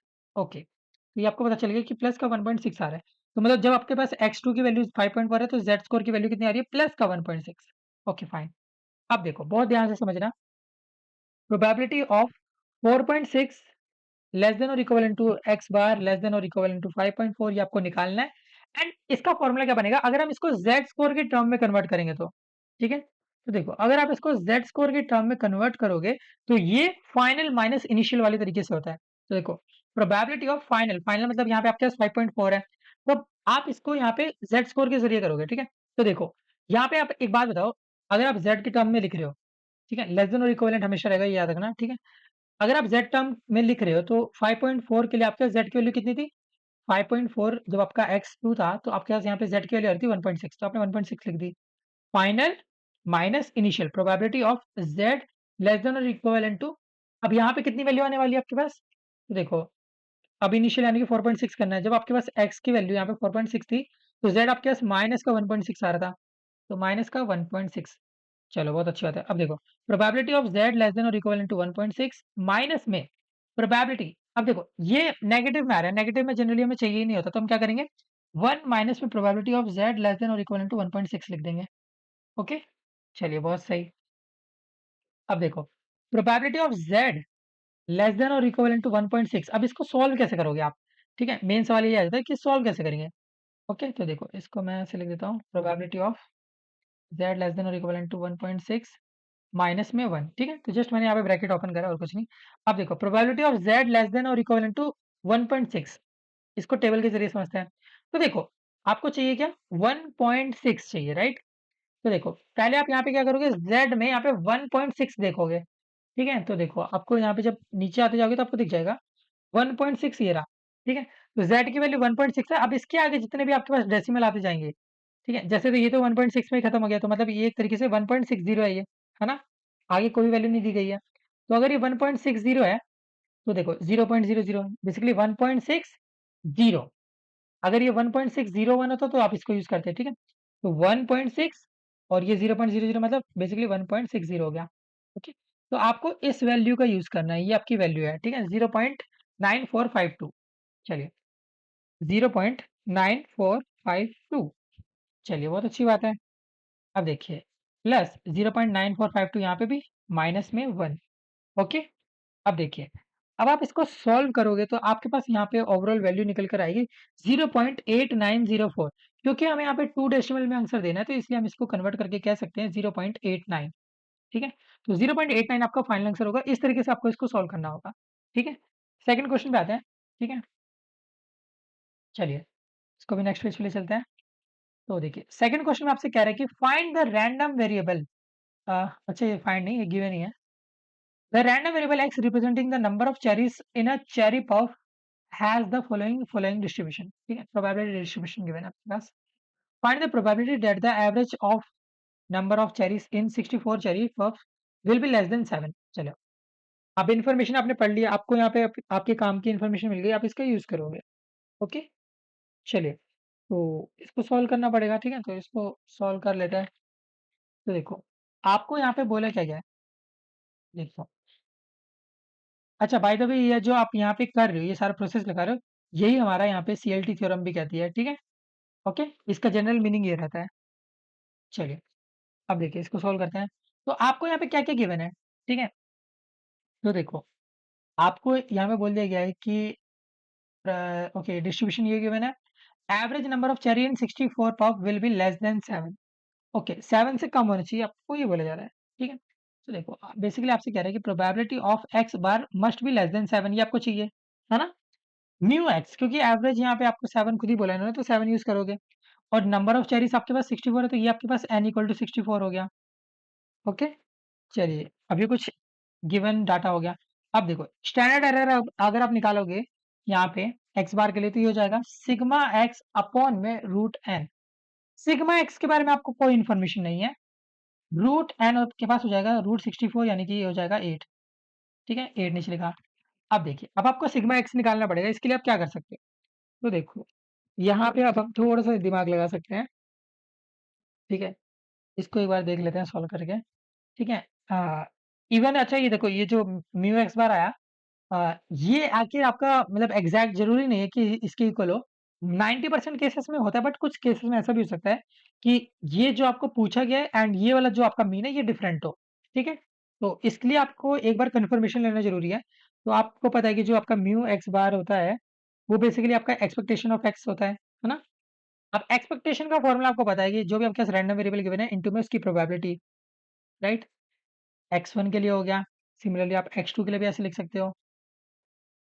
ओके, प्लस x3 के लिए भी लिख सकते हो, और x4 के लिए भी लिख सकते हो, राइट। बहुत अच्छे। तो आपने यहाँ पे चारों केसेस में लिख दिया। ठीक है, अब यहाँ पे आपके पास वैल्यूज गिवन है। ठीक है, तो देखो x1 आपके पास यहाँ पे कितना है, 4 गिवन है। Probability of x equal to x1 करोगे, यानी कि 4 लिखोगे तो ये 0.3 गिवन है। चलिए लिख दिया। प्लस 6 इंटू में 0.1। ठीक है, ओके फाइन। प्लस 8 इंटू में 0.4, प्लस 10 इंटू में 0.2। ठीक है, इवन ये तो मैंने आपको तरीका भी बताया था कि जस्ट आप इनको मल्टीप्लाई करते जाओ। ठीक है, अब देखिए ये आपके पास कितना हो जाएगा, 1.2, 0.6, 3.2 एंड 2। आप इनको ऐड करोगे तो ये आपके पास 7 आएगा। ठीक है, तो यानी कि कंफर्मेशन मिल गया कि हाँ हमारा म्यू एक्स जो है वो 7 ही है। चलो अच्छी बात है। अब देखो, आपको यहाँ पे चाहिए क्या, सिग्मा एक्स। सिग्मा एक्स का मतलब क्या होता है, सिग्मा एक्स, सिग्मा एक्स का मीनिंग क्या होगा। ठीक है, सिग्मा एक्स का मतलब होता है स्टैंडर्ड डेविएशन, राइट। अच्छा, अब देखो, सिग्मा एक्स स्क्वायर क्या होगा, वेरियंस, राइट। वेरियंस का आपको फॉर्मूला पता रहता है। ठीक है, वेरियंस का आपको फॉर्मूला पता रहता है कि स्क्वायर का एक्सपेक्टेशन माइनस एक्सपेक्टेशन का स्क्वायर, राइट। ये वाला फॉर्मूला आपने कहीं ना कहीं पहले पढ़ा हुआ है। चलिए, ओके फाइन, इसका ही हम यूज करेंगे। तो देखो, आपके पास यहाँ पे एक्सपेक्टेशन ऑफ एक्स तो आ गया 7। ठीक है, यानी कि आप -7 का स्क्वायर यहाँ पे यूज कर सकते हो। बट अभी आपके पास स्क्वायर के फॉर्मेट में आपके पास कोई जवाब नहीं है। ठीक है, तो देखो expectation of E x square निकालना होगा, तो आप क्या करोगे, 4 का स्क्वायर। बेसिकली आपके पास यहाँ पे x1 या यहाँ पे ये जो वैल्यूज है, जस्ट इनमें सब में स्क्वायर आपको ही लगाते जाना है। ठीक है, तो आप यही करोगे। ठीक है, तो देखो 4 का स्क्वायर इंटू में 0.3, 6 का स्क्वायर 0.1, 8 का स्क्वायर 0.4, 10 का स्क्वायर 0.2। चलिए बहुत अच्छे। अब ये हो जाएगा 16 इंटू में 0.3, प्लस 36 इंटू में 0.1, प्लस 64 इंटू में 0.4, प्लस ये आपका हो जाएगा 100 इंटू में 0.2, राइट। चलिए, ये आपके पास हो जाएगा 4.8, 3.6, 25.6 प्लस 20। ओके, एंड ये आपके पास ओवरऑल आ जाएगा 53.6। बहुत अच्छे। अब ये आपके पास आ गया। अब आप चाहो तो यहाँ पे वैल्यू पुट कर सकते हो। ठीक है, ओके, चलिए। तो अब ये जो वैल्यू है इसको हम मेन इक्वेशन में पुट कर सकते हैं। तो ई एक्स स्क्वायर आपके पास यहाँ पे हो जाएगा 53.6 माइनस 49, ठीक है, 7 का स्क्वायर 49 होता है। आप इसको सोल्व करोगे तो ये आपके पास आ जाएगा 4.6। ओके, चलिए। तो देखो सिग्मा एक्स स्क्वायर आपके पास यहाँ पे 4.6 आया है। आपको तो सिग्मा एक्स चाहिए था, तो आप क्या करोगे, root 4.6 which is nothing but equal to 2.14। ठीक है, तो आपने यहाँ पे सिग्मा एक्स भी निकाल लिया। एक बार आपके पास सिग्मा एक्स आ गया, अब आप इस फॉर्मूले में यूज कर सकते हो। ठीक है, तो आपके पास यहाँ पे जो एस ई होने वाला है, ठीक है, क्योंकि ऊपर वाली वैल्यू 2.14 आई है अपॉन में 8, तो आप इसको सोल्व करोगे तो ये आपके पास ओवरऑल वैल्यू हो जाएगी 0.2675। ओके, तो चलो बहुत अच्छी बात है, ये वैल्यू आ गई। अब निकालना तो हमको ये था ना कि probability of x bar less than 7 क्या आएगा। अब आप इसके लिए जेड स्कोर निकालोगे। ठीक है, जेड स्कोर का फॉर्मूला क्या रहता है, जो भी आपके पास वैल्यू है वो माइनस मीन अपॉन में standard error of x bar. ठीक है, तो ये 7 गिवन है, माइनस में ये भी 7 था, और ये भी आपने निकाला 0.2675, तो ये भी आपके पास ओवरऑल 0 आ गया। ठीक है, तो इसका मतलब probability of z equal to less than 0, ये दोनों इक्विवेलेंट है। ओके, अब इसकी वैल्यू हम देख लेते हैं। तो यहाँ पे बेसिकली z की वैल्यू 0.00 हो गई, तो टेबल का यूज करते हैं। ठीक है, तो देख लेते हैं। तो देखो 0.0 की वैल्यू कितनी है, 0.5। ओके, 0.5000 है, तो मीनिंग सेम है, 0.5 ही बोल दो आप। ठीक है, चलो, तो ये हो जाएगा आपके पास 0.5। तो ये आपके पास फाइनल आंसर होने वाला है। इस तरीके से आपको इसको सॉल्व करना था। ठीक है, थर्ड क्वेश्चन पे आते हैं। ठीक है, तो थर्ड क्वेश्चन को यहाँ पे थोड़ी जगह बना लेते हैं, यहीं पे कर लेते हैं। ठीक है, तो देखिए थर्ड क्वेश्चन में आपसे कहा जा रहा है, an electrical form manufacture light bulbs that have a length of life that is sorry, approximately normally distributed with mean equal 600 hours and a standard deviation of 50 hours. Okay, चलो, काफी सारी information direct आपको दे दी जा रही है यहाँ पे। ठीक है, find the probability that a random sample of 25 bulb will have an average of less than 615 hours. Okay fine, तो पता चली कि आपको यहाँ पे क्या निकालना है। ठीक है, सारी इन्फॉर्मेशन डायरेक्ट ही आपको बता दी गई है, इन्होंने खुद ही बोल दिया। ठीक है, तो देखो मीन आपके पास यहाँ पे 600 गिवन है, स्टैंडर्ड डेविएशन। ठीक है, स्टैंडर्ड डेविएशन यानी कि बेसिकली आपका यहाँ पे जो सिग्मा होता है। ठीक है, सिग्मा आपके पास यहाँ पे डायरेक्ट गिवन है। ठीक है, सिग्मा एक्स आपके पास डायरेक्ट गिवन है 50। ओके, चलिए, एन आपके पास यहाँ पे 25 है, 25 सैंपल आपका हो गया, और आपको चाहिए probability of x bar less than और इक्वल टू, या चलो लेस देन ही लगा देते हैं, लेस देन 615। ओके, चलिए, अब यहाँ पे पहले जेड स्कोर फाइंड कर लेते हैं। ठीक है, जेड स्कोर से ही अपना डायरेक्ट क्वेश्चन हो जाएगा, सब कुछ तो गिवन ही है। ओके, स्टैंडर्ड एरर सिग्मा बार। अच्छा, स्टैंडर्ड एरर के लिए आपको पता है कि इसका फॉर्मूला होता है सिग्मा अपॉन में रूट एन। सिग्मा आपके पास ये रहा 50, और रूट एन हो जाएगा रूट 25। 50 अपॉन में 5 यानी कि 10 हो गया। चलिए, अब वैल्यू यहाँ पे पुट करते हैं, तो ये हो जाएगा 615 माइनस 600 अपॉन में 10, 1.5। ठीक है, तो आप कह सकते हो कि ये जो आपके पास एक्स के टर्म में, आप इसको चाहो तो जेड के टर्म में अगर लिखोगे तो 1.5 हो जाएगा। तो 1.5 के लिए अब आपको वैल्यू देखनी है। ठीक है, तो 1.5 के लिए जस्ट इसके ऊपर ये वाली वैल्यू है रही। ठीक है, देख सकते हो आप, 0.9332। ओके, 0.9332, तो देखो 0.9332, तो 0.93 आपके पास डायरेक्ट आ गया, अगर 2 डेसिमल टर्म्स में इसको कन्वर्ट करेंगे तो। ठीक है, बहुत अच्छे। अब बात करते हैं यहाँ पे फोर्थ क्वेश्चन की। ठीक है, जो कि आपका लास्ट क्वेश्चन भी होने वाला है इस पर्टिकुलर वीडियो का। ठीक है, चलिए इसको भी देख लेते हैं। The number of accident in a certain city is modeled by a Poisson random variable with an average rate of 9 accidents per day. Suppose that the number of accidents on different days are independent. Okay, मान लिया। Okay, use the CLT to find the probability that there will be more than 3,300 accidents in a certain year. Okay, fine. और हमको ये बता देगा कि 365 दिन है एक साल में। ओके, तो देखो म्यू एक्स आपके पास यहाँ पे आपको 3 टू, एक second, average rate of 9 accident per day. ठीक है, तो देखो 9 एक्सीडेंट अगर आप पर डे लगा रहे हो, ठीक है, ये आपका एवरेज रेट है। ठीक है, तो देखो 9 एक्सीडेंट पर डे है, तो इसको एक बार देख लेते हैं। अगर हर दिन आपके पास 9 एक्सीडेंट हो रहे हैं, ठीक है, एवरेज, आपके पास यहाँ पे जो साल होते हैं उसमें 365 दिन होते हैं, राइट। ओके, तो देखो 365 दिन में हर दिन नो एवरेज आपके जो एक्सीडेंट है वो हो रहे हैं, तो ये हो जाएगा 3285 अगर आप साल के बेसिस पे पूछोगे तो, ठीक है। ओके, सिग्मा एक्स की बात करें तो 57.3 हो जाएगा ये।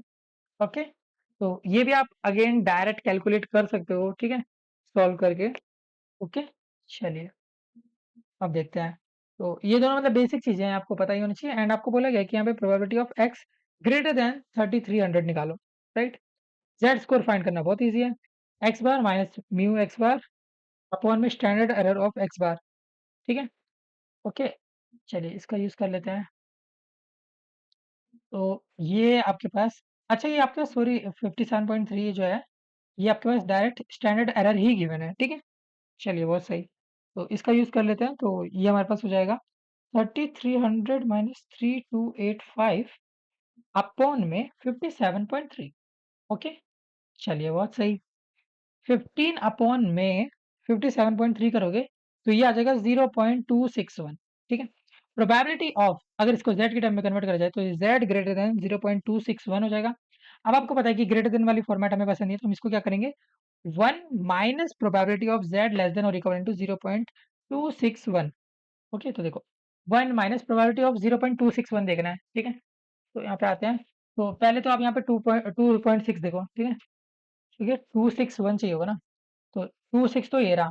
ओके, और पॉइंट के बाद यहाँ पे 1 भी आ रहा है, ठीक है। तो देखो 2.61, ओह सॉरी सॉरी, यहाँ पे मैंने एक एरर कर दिया, 0.261 चाहिए ना। तो देखो 0.2 तो ये रहा, 61 आपको और चाहिए, राइट। तो देखो 0.2 और ये 6 ये रहा, कॉम्बिनेशन देखोगे तो आपको दिख जाएगा ये वाला, ठीक है। ओके, इसके आगे थर्ड डेसिमल तक गया है, बट ठीक है, हमको इतने जाने की जरूरत नहीं है क्योंकि हमको 2 डेसिमल में आंसर देना होगा। तो 0.6026 आप मान सकते हो। ओके, ओके, चलिए इसको 0.602 मान लेते हैं हम, ठीक है, 0.602। आप इसको सॉल्व करोगे तो ये आपके पास हो जाएगा 0.398। 2 डेसिमल में आंसर देखो तो दोगे तो ये 0.39 हो जाएगा, ठीक है। तो इसके साथ ही हमने यहाँ पे सारे क्वेश्चन कर लिए। आई होप आपको अच्छा लगा होगा, ठीक है। अगर आपको इश्यू आया हो कि ये स्टैंडर्ड एरर हमने कैसे निकाला तो आप पूछ सकते हो, ठीक है। ऑल्दो मैं मान के चलूँ कि आपको अभी तक यहाँ पे समझ आ गया होगा कि हम क्या यूज़ कर रहे हैं, किस तरीके से कर रहे हैं। सेम पिछला वाला मेथड आपको लगाना था, ठीक है, एक्सपेक्टेशन वाला, तो उसके ज़रिए आप यहाँ पे निकाल सकते थे। Okay, linear combination of independent samples क्या होता है? तो देख लीजिए, मान लीजिए आपके पास x1 x2 ऐसे करते करते xn यहाँ पे रैंडम वेरिएबल्स है जो कि एक दूसरे से इंडिपेंडेंट है एंड ये नॉर्मल डिस्ट्रीब्यूशन को फॉलो कर रहे हैं, ठीक है। तो कभी भी अगर ये नॉर्मल डिस्ट्रीब्यूशन को फॉलो करेंगे तो हम इनका लीनियर कॉम्बिनेशन फॉर्म कर सकते हैं, ठीक है। आपने अपने मैथमेटिक्स 02 में लीनियर कॉम्बिनेशन ऑफ वेक्टर सुना होगा, वैसे ही हम linear combination of independent samples भी कर सकते हैं। ओके, तो देखिए काफी सिंपल है, काफी सिमिलर भी आपके मैथमेटिक्स के जैसे ही। तो देखिए, मान लीजिए आपके पास एक्स आई एक रैंडम वेरिएबल है, ठीक है।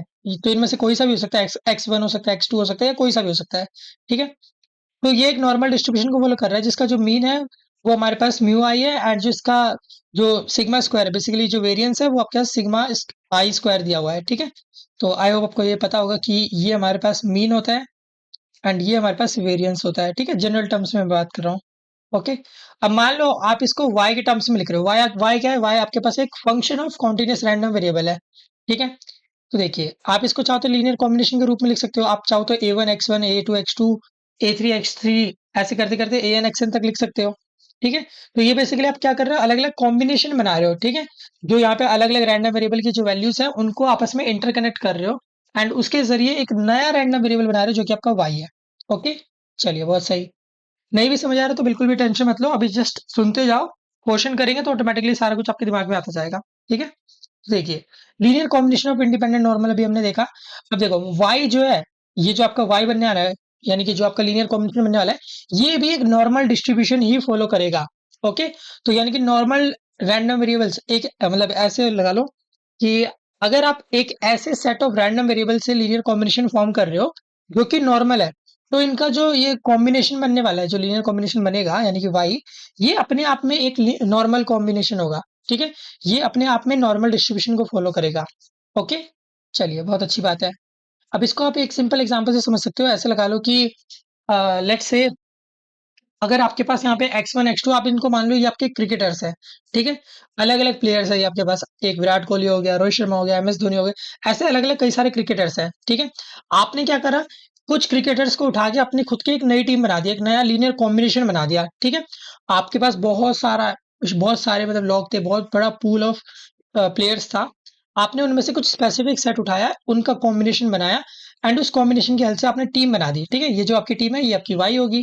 ठीक है, अब ये जो आपकी टीम है, अगर आपने क्रिकेटर्स की टीम मतलब क्रिकेटर्स को उठाया है तो डेफिनेटली जो आपकी टीम होगी वो भी क्रिकेटिंग टीम ही होगी, है ना। अगर ये सारे नॉर्मल डिस्ट्रीब्यूशन को फॉलो कर रहे हैं, ये सारे अगर क्रिकेटर है, तो इनके हेल्प से जो टीम बनेगी वो भी तो क्रिकेट टीम ही बनेगी, कुछ अलग तो बनने वाला नहीं है। ओके, तो नॉर्मल डिस्ट्रीब्यूशन से अगर आप कुछ उठाओगे तो ये लीनियर कॉम्बिनेशन बनाने के बाद भी नॉर्मल ही रहेगा। ओके, यहाँ पे इसका जो मीन होगा वो हमारे पास म्यू से रिप्रेजेंट करेंगे एंड अगेन जो वेरिएंस होगा उसको सिग्मा स्क्वायर से रिप्रेजेंट करेंगे। ओके, चलिए बहुत अच्छे। अब देखिए म्यू, जिसको आप एक्सपेक्टेशन भी कह सकते हो वाई का, वो हो जाएगा आपके पास a1 μ1 प्लस a2 μ2 ऐसे करते करते an μn तक। और सिग्मा स्क्वायर की बात करोगे तो जस्ट आपका उसका ही स्क्वायर फॉर्म लिखना है। ठीक है, लास्ट में आपको यही बताया गया है कि जो लीनियर कॉम्बिनेशन होता है इंडिपेंडेंट नॉर्मल का, वो भी एक नॉर्मल ही होता है, जो मैंने आपको समझा दिया है। ओके, चलिए अब हमारे पास यहाँ पे कुछ और फर्दर डिस्ट्रीब्यूशन है, जैसे आपने नॉर्मल डिस्ट्रीब्यूशन, एक्सपोनेंशियल डिस्ट्रीब्यूशन पढ़ा है, वैसे ही कुछ और यहाँ पे डिस्ट्रीब्यूशन है, उनको भी हम देख लेते हैं। ठीक है, तो सबसे पहले हमारे पास आता है गामा डिस्ट्रीब्यूशन। ओके, गामा आपको पता है कि हम गामा को इस तरीके से कुछ लिखते हैं। ओके, देखिए the gamma distribution is a versatile two parameter family of continuous probability distribution. ठीक है, तो बेसिकली ये दो पैरामीटर पे डिपेंड करता है इसका डिस्ट्रीब्यूशन। ठीक है, जस्ट लाइक नॉर्मल, आपको पता है कि नॉर्मल जो होता है वो दो चीजों पे डिपेंड करता है। ठीक है, एक म्यू पे डिपेंड करता है, एक वेरिएंस पे डिपेंड करता है। ऐसे ही जो हमारे पास यहाँ पे गामा डिस्ट्रीब्यूशन है, ये भी दो चीजों पे डिपेंड करेगा।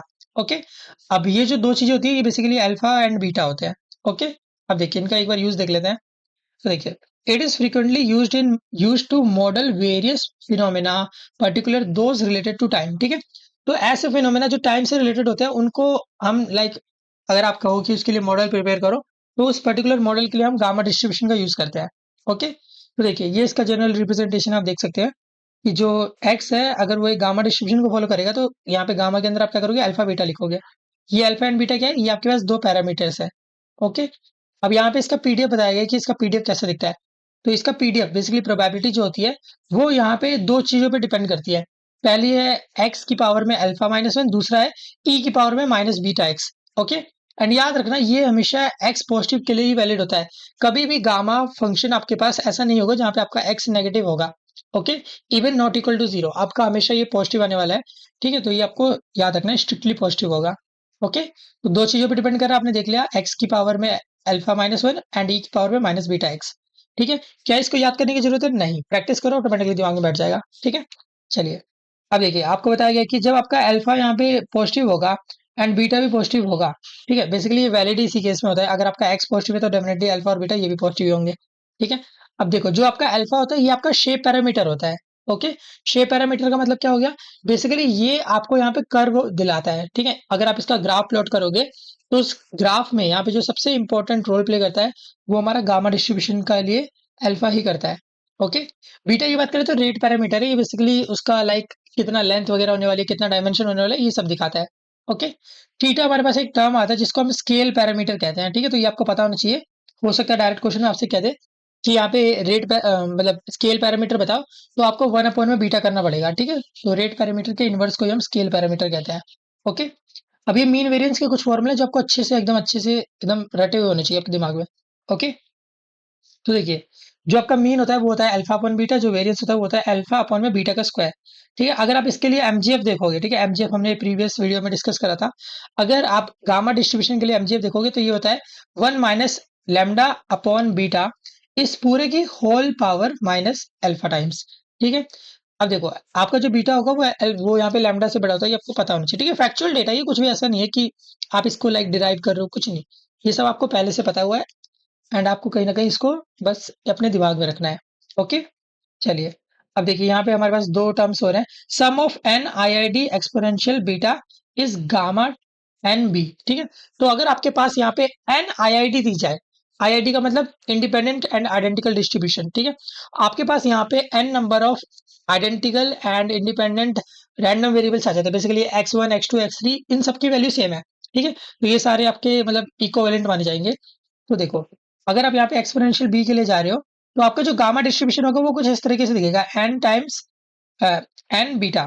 ओके, अब ये एन बीटा का मतलब क्या है, बेसिकली आपका यहाँ पे जो एन है ये कितने नंबर ऑफ आईआईटी है वो दिखाता है। एंड जो आपका अल्फा पैरामीटर है वो कहीं ना कहीं इससे मिलके बना होगा, ठीक है। ओके, तो आपको दिख रहा है कि अल्फा की जगह हमने यहाँ पे एन लिखा है, ठीक है। जनरली इसका रिप्रेजेंटेशन में आप इसको एन अल्फा, तो इसको आप क्या करोगे, एन अल्फा करोगे।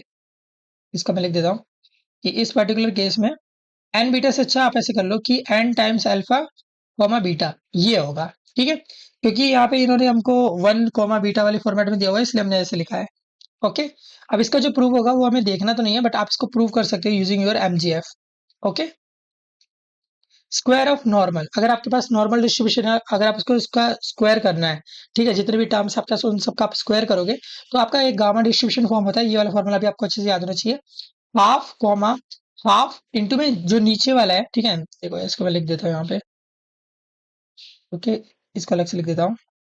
जो आपका गामा डिस्ट्रीब्यूशन होने वाला है, अल्फा यहाँ पे आपके लिए हाफ होगा, एंड जो बीटा होगा वो होगा हाफ टाइम्स सिग्मा स्क्वायर, और ये सिग्मा स्क्वायर नीचे आने वाला है, बेसिकली वेरिएंस। ओके, आप इसको प्रूव कर सकते हैं यूजिंग योर सीडीएफ, ठीक है। क्या हमें प्रूव करने की जरूरत है? नहीं, प्रूव करने की जरूरत नहीं है, जस्ट आपको ये जो रिजल्ट है ये अपने दिमाग में रखना है। ओके, तो ये सारे फैक्टर्स बहुत इंपॉर्टेंट है, खासकर ये सम वाला, ठीक है, क्योंकि इसमें बहुत क्वेश्चन आता है, आपको ये अच्छे से एकदम दिमाग में बैठ जाना चाहिए। तो अगर हमें समराइज करना हो गामा डिस्ट्रीब्यूशन का, तो हम कैसे करेंगे? गामा डिस्ट्रीब्यूशन एक two parameter family of continuous random variable या प्रोबेबिलिटी डिस्ट्रीब्यूशन से बिलोंग करता है।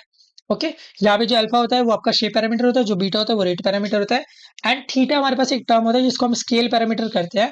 ये हमारे पास बेसिकली इनवर्स होता है आपके रेट पैरामीटर का। ओके, मीन की बात करेंगे तो अल्फा अपॉन बीटा, वेरिएंस की बात करेंगे तो अल्फा अपॉन में बीटा का स्क्वायर, एमजीएफ की बात करेंगे तो one minus alpha upon beta इसकी whole power minus alpha. Okay, अगर यहाँ पे आपके पास sum of n i i d दिया जाएगा तो आपका जो डिस्ट्रीब्यूशन होगा वो एन अल्फा कॉमा बीटा बन जाएगा गामा के केस में। ओके, चलो, अब हमारे पास यहाँ पे अगला डिस्ट्रीब्यूशन आता है जिसको हम कहते हैं कॉशी डिस्ट्रीब्यूशन, ठीक है, इसको हम कहते हैं कॉशी डिस्ट्रीब्यूशन। तो देख लेते हैं एक बार, चलिए। The Cauchy distribution named after Augustine Louis Cauchy is a continuous probability distribution with a distinctive bell-shaped curve। ठीक है, तो ये एक इंपॉर्टेंट पॉइंट है, आपको ये पता होना चाहिए कि यहाँ पे जो कर्व बनता है वो एक बेल शेप का बनता है, ठीक है। तो ये मैं आपको बता देता हूँ, ये कुछ इस टाइप का बनेगा। ओके, ये एक बेल टाइप का बनता है, आप इसको माउंटेन लाइक स्ट्रक्चर भी कह सकते हो।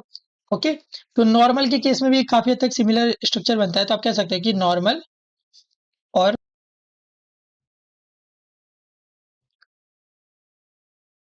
नॉर्मल और यहाँ पे जो कॉशी डिस्ट्रीब्यूशन होता है, इन दोनों के केस में आपका यहाँ पे बेल शेप कर्व आता है। ओके, चलिए आगे बढ़ते हैं।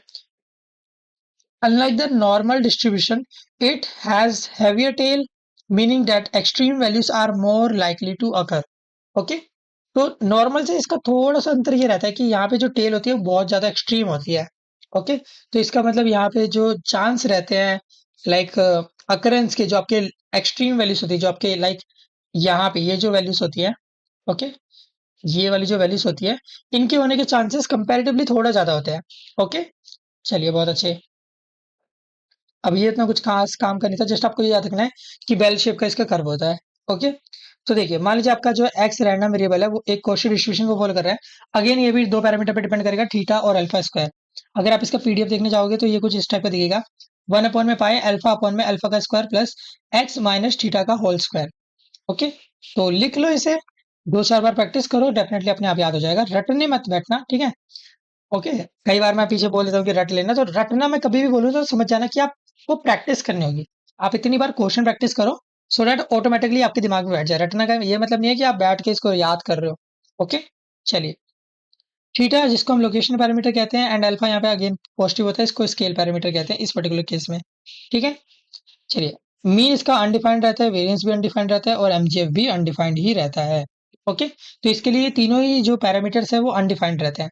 ओके, अगर आपका यहाँ पे आईआईडी नॉर्मल डिस्ट्रीब्यूशन फॉलो कर रहा होगा तो यहाँ पे एक्स अपॉन में वाई हो जाता है, जो कि कॉशी डिस्ट्रीब्यूशन को फॉलो करता है 0,1।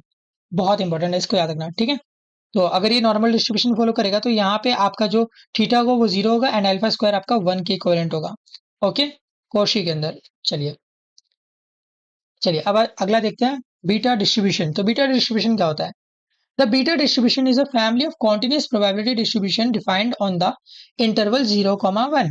ठीक है, तो बीटा डिस्ट्रीब्यूशन एक ऐसा family of continuous random variable या कॉन्टिन्यूस प्रोबेबिलिटी डिस्ट्रीब्यूशन से बिलोंग करता है, जहां पे हमारे पास जो इंटरवल होता है वो पहले से डिफाइंड होता है 0 से 1 तक, एंड ये दोनों ही जो टर्म्स है 0 एंड 1 ये इंक्लूड रहते हैं। Okay, it is a flexible distribution that can take various shape, making it useful for modeling a wide range of phenomena। ठीक है, तो इसके कई सारे अलग अलग यहाँ पे शेप ऑब्टेन हो सकते हैं, इसलिए इसको काफी अच्छा माना जाता है अगर आपको अलग अलग टाइप के फिनोमेनास के ऊपर मॉडलिंग करनी होती है या मॉडल प्रिपेयर करना होता है तो। ओके, तो देखिए एक्स अगेन आपका यहाँ पे डुअल पैरामीटर वाला होगा अल्फा एंड बीटा। ठीक है, इसका पीडीएफ देखने जाओगे तो ये आपको दिखेगा कि एक्स की पावर में alpha minus one and one minus x की पावर में बीटा माइनस वन पर डिपेंड करता है। यहाँ पे आपकी एक्स की वैल्यू 0 से 1 के इन बिटवीन ही आएगी। ओके, अल्फा एंड बीटा आपके शेप पैरामीटर होते हैं जो कि पॉजिटिव होंगे। मीन की बात करोगे तो ये होता है आपका पास अल्फा अपॉन में अल्फा प्लस बी। वेरियंस की बात करोगे तो ये अल्फा बीटा अपॉन में अल्फा प्लस बीटा का होल स्क्वायर इनटू में alpha plus beta plus one होता है। ठीक है, चलिए बीटा अगर आपका जीरो मतलब बीटा आपका अल्फा कॉमा वन है तो इसका जो पीडीएफ होगा वो डेफिनेटली आपका एक्स की पावर में अल्फा माइनस वन हो जाएगा, जो कि एक पावर फंक्शन डिस्ट्रीब्यूशन को डिनोट करता है। ओके, तो आपको ये याद रखना कि अगर आपसे कभी भी कहा जाएगा कि पावर फंक्शन डिस्ट्रीब्यूशन निकालो, तो आपको समझ आना है कि बीटा के अंदर यहाँ पे हमको बेसिकली जो बीटा वाली वैल्यू है उसको हमें वन करना होगा। ओके, चलिए बहुत सही। तो यहाँ पे देखिए लास्ट में आपको बताया गया है कि अगर आपके पास एक ऐसा रैंडम वेरिएबल है एक्स जो कि गामा डिस्ट्रीब्यूशन को फॉलो कर रहा है alpha comma one by theta, या इसको आप डायरेक्टली बीटा भी कह सकते हो। तो इसके लिए अगर आप गामा बनाने जाओगे तो ये आपका बनेगा बीटा कॉमा वन अपॉन में थीटा। ओके, तो ये आपके पास फाइनल रिजल्ट ऑब्टेन होने वाला है, इस रिजल्ट को भी आपको अच्छे से ध्यान में रखना है। ओके, तो ये तीनों ही चीजें काफी ज्यादा इंपॉर्टेंट है। अच्छा, अब ये कह सकते हो आप कि भैया क्या हमें यहाँ पे ये जो फॉर्मूलास वगैरह हैं ये पहले से मिलेंगे?